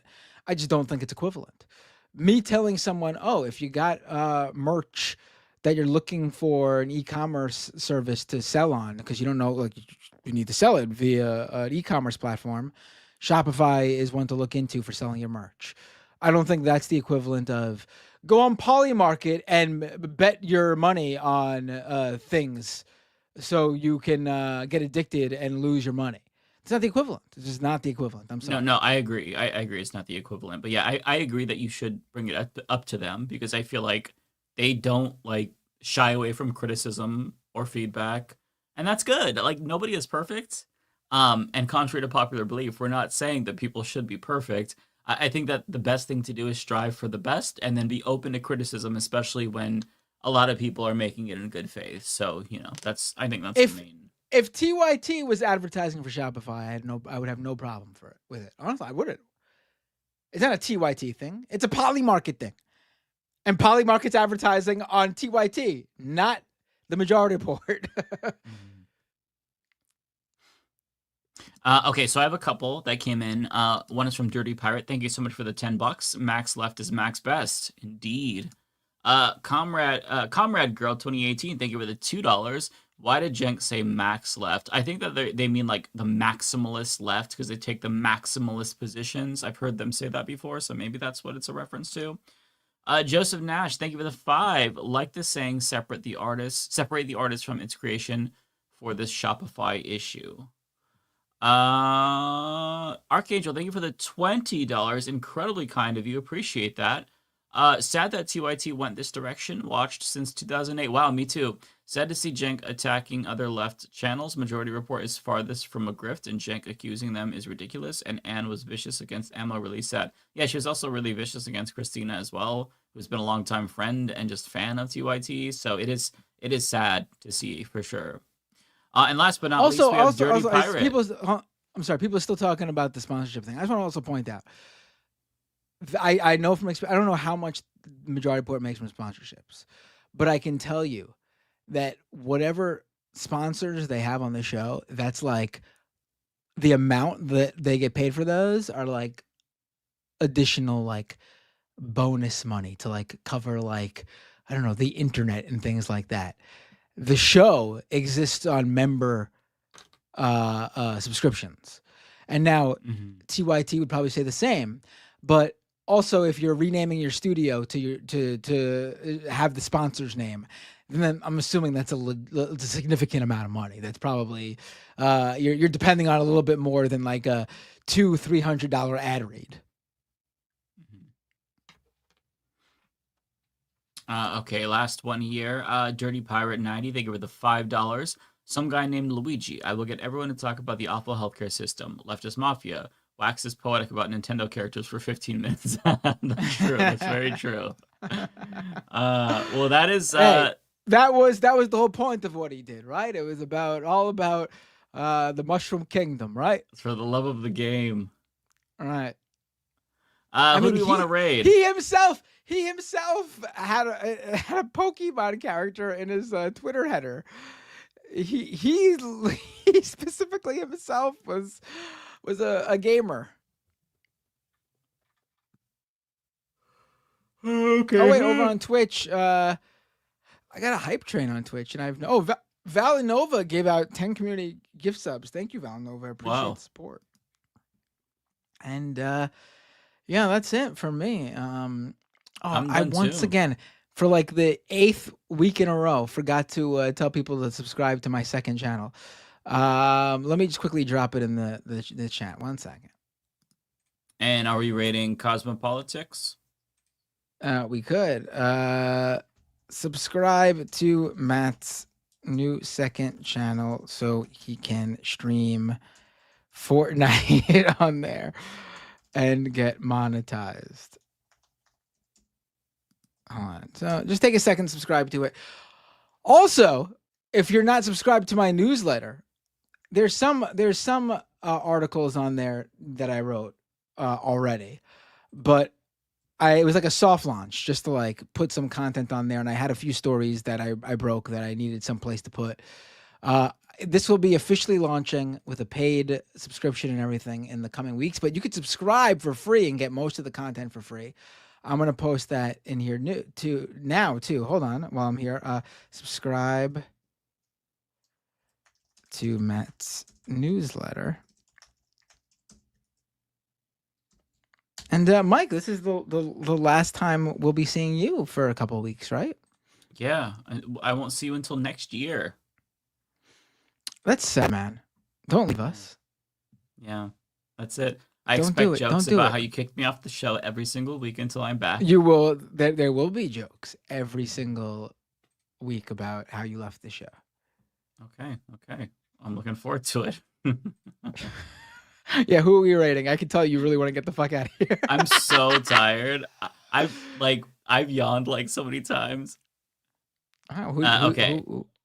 Cosmopolitics. Cosmopolitics sounds good to me. I feel like my eyes are probably glazed over. I'm just so exhausted.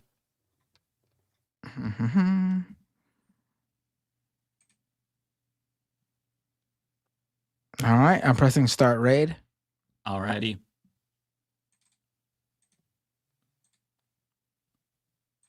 All right, everyone. It's been a pleasure. I will see you next week. Mike won't. I think David Doel will be here next week, right? Yeah, he will. And that's the show, everyone. Sending you all to see Cosmopolitics on Twitch now. Other than that, I will see you in the coming days. Have a great night. I'm pressing that raid button now. Are you, Mike? I am. Yep. Raid real now. quick. Thank you for the super chat, $20. Thank you so much, Dan Dixon. Your video on Pod Save America was really fascinating. It's so amazing how money and power turn people against humanity. Thanks for all you do. Thank you so much. Appreciate you sending that in. I'm glad I caught that before we left. All right, everyone. We'll see you next week. Or Matt will see you next week. I'll see you next year. Take care.